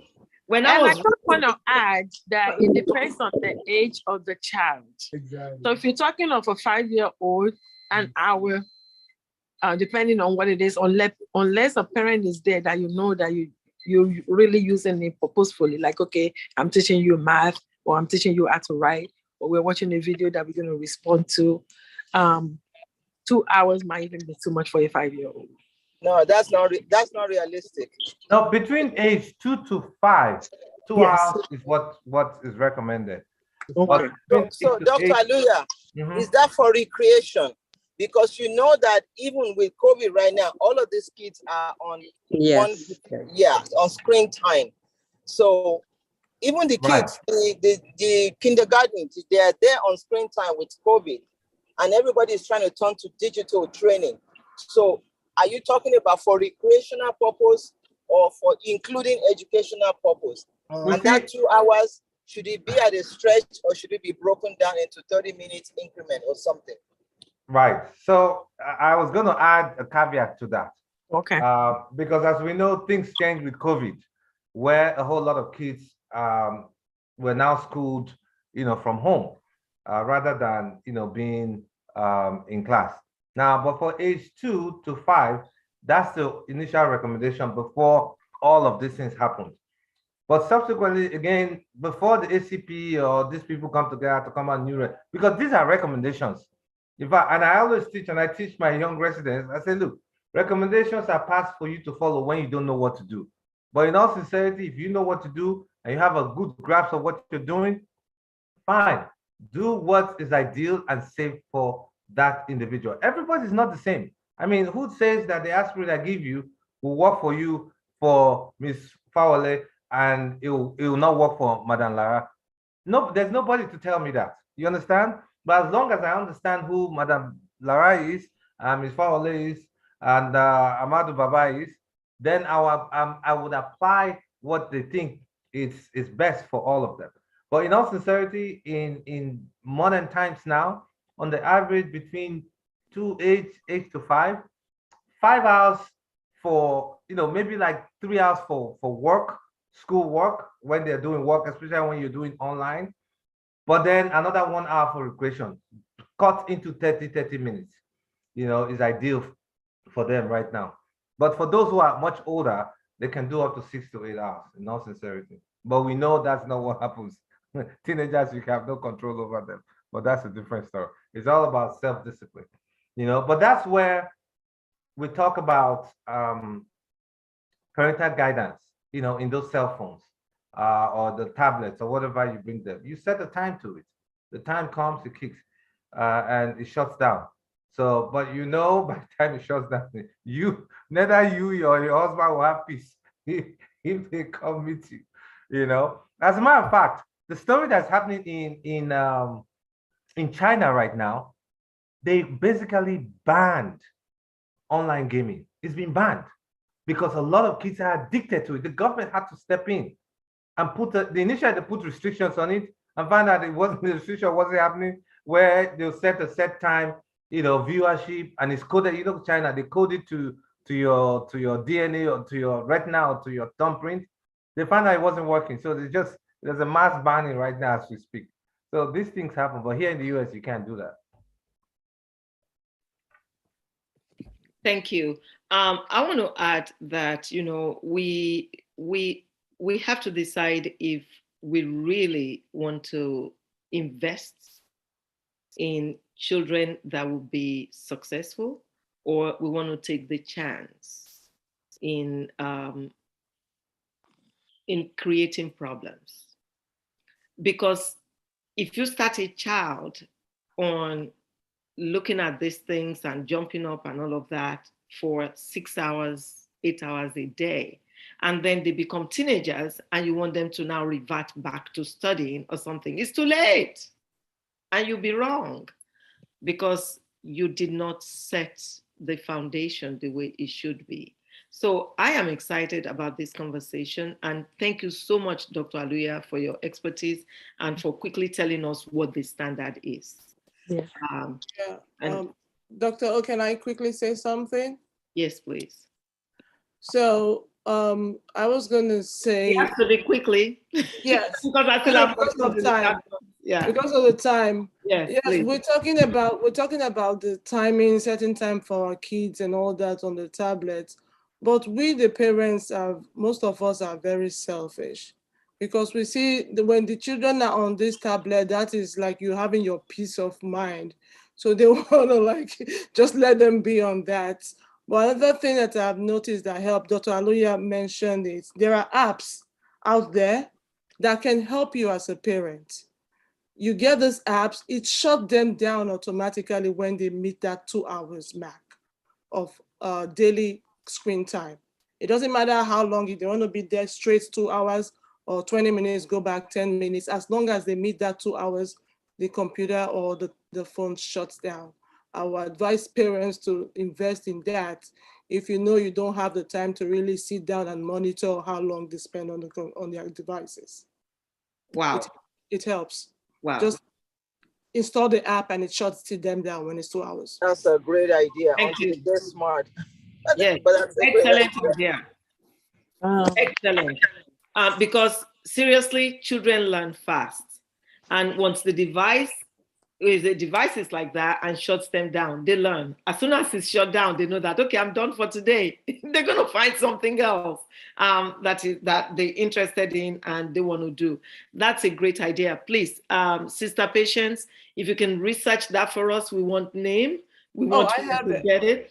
Please, can you post it in the chat box, please? Sure. Thank you. Sure, and thank you. You did say in the chat box that computers and cell phones are the new babysitters. That is true. We want that to change. We don't want them to be our babysitters. Dr. Craig said we need to stress the point that our tools, computers, phones, etc., should be impressed on our children, friends, and others that they are only a means to an end. And when used properly, we can get much info. Technology is only as good as how it is used. Right on point. Right on point. Pastor Mrs. Fawole Mayowa, Mrs. Mayowa Fawole said, we should talk to our children about what they are getting from the digital contents. Share some digital pleasure with them. Share decision-making regarding goals and interests. That would help. We should look at technology as a tool. I agree. And we need to set those time limits and have them do other things. Learn piano, guitar, study the Bible. There are those children, Bible book and all that. Yeah. Dr. Ho, I'm sorry to interrupt. Go I don't know ahead. if I can say this, that when Please. we look at that time, age 2 through 5, I mean, this is the direction we were given at school. So student age 2 to 5, if we actually give them enough activities like we're supposed to, then they don't really have 2 hours to be on the computer by themselves. If you engage them in all those things, they have exploratory activities that they can do in the house. They have time that they doing different activities. They play sports or maybe organ and all that. They really don't have 2 hours before they go to bed. If we actually look at it for a 5-year-old. And that's the way it was broken down for us as educators. And that's the way I advise parents for ages 2 through 5. I don't know, maybe it has changed. And I actually check it out from even the 2021 article from the healthcare says that 1 hour is for 2 to 5-year-old. And just like Dr. Aluya said, we all know our children. And if we're not using it as a babysitter, there's so many activities that our kids can engage in, that they will have fun, that we can do together as parents, that they will gain from, besides being on the screen by themselves for 2 hours a day. Thank you. So Thank you. Dr. O, I added the link in the chat group. Yes, I was just going to announce that the link is in the chat box. Please take picture or click on it, and it will take you there so you can save it for when you ready to buy that device. But I think it's free. It's free? Yes. Oh. It's a free app. It's a Google family link. It helps you track their content, what they are watching. It gives you time limits also to lock their devices when their 2 hours is up. Wow. And you can also find your device, find out where their phone is at any time. Thank you so much, sis. Appreciate you. So next week, our topic, like I said, is going to be, on our children, addiction and societal pressures. And we're going to bring our children in, the young adults, to come tell us about how we have raised them, their experiences there, and what we can learn also from what we've done right, what we've done wrong, and how to move forward. So I thank all our panelists. I thank Sister Patience. You were a rock tonight. You were rockers. Thank you so much for your contribution. Madam VP, thank you for your contribution. And everyone else, Dr. Eniola, Dr. Kadiri, who contributed. It's easier for me when you raise your hand and talk. You can see I'm partial there. So thank you. We appreciate you. I'm going to defer to Dr. Aluya to give us closing remarks, and we will meet again next week. Dr. Aluya, where are you? Oh, yes, sorry. I missed what you were saying. I know you were talking about the topic for next week. Yes, I talked about the topic for next week. I asked that you give us your closing remark. Oh, okay. Well, thank you. Thank you, everybody, for staying. Again, we need to see each other as a village. And at this pace and at this stage, we all cannot do it alone. Like I always say, you need mentorship for everything, for school, for work, for this and career, spiritual growth and all that. We also sometimes need mentors to help raise our children. So, and there are resources in the community. Look into the community and see who in the community can help talk to your child, can help be a mentor to your child as well. And that's how it will be. Communicating with one another, seeking help when we need to, and understanding that there are people in the community, no matter how bad it is, are willing to give their support and create. If they can't help you, then they'll point you in the direction where you can get help. And that's why we're doing this. I thank you, Dr. O, for pulling this together consistently all this long. And for everybody's here, thank you all, and God bless you. And for the other panelists, you guys have been so consistent all this while. Like I always say, Madam will always repeat it, that Dr. Aluya will always say, you find time for the things that are important to you. It's important to you today, and that's why you found time for it. And at this stage, I say thank you. God bless you, and see you next week.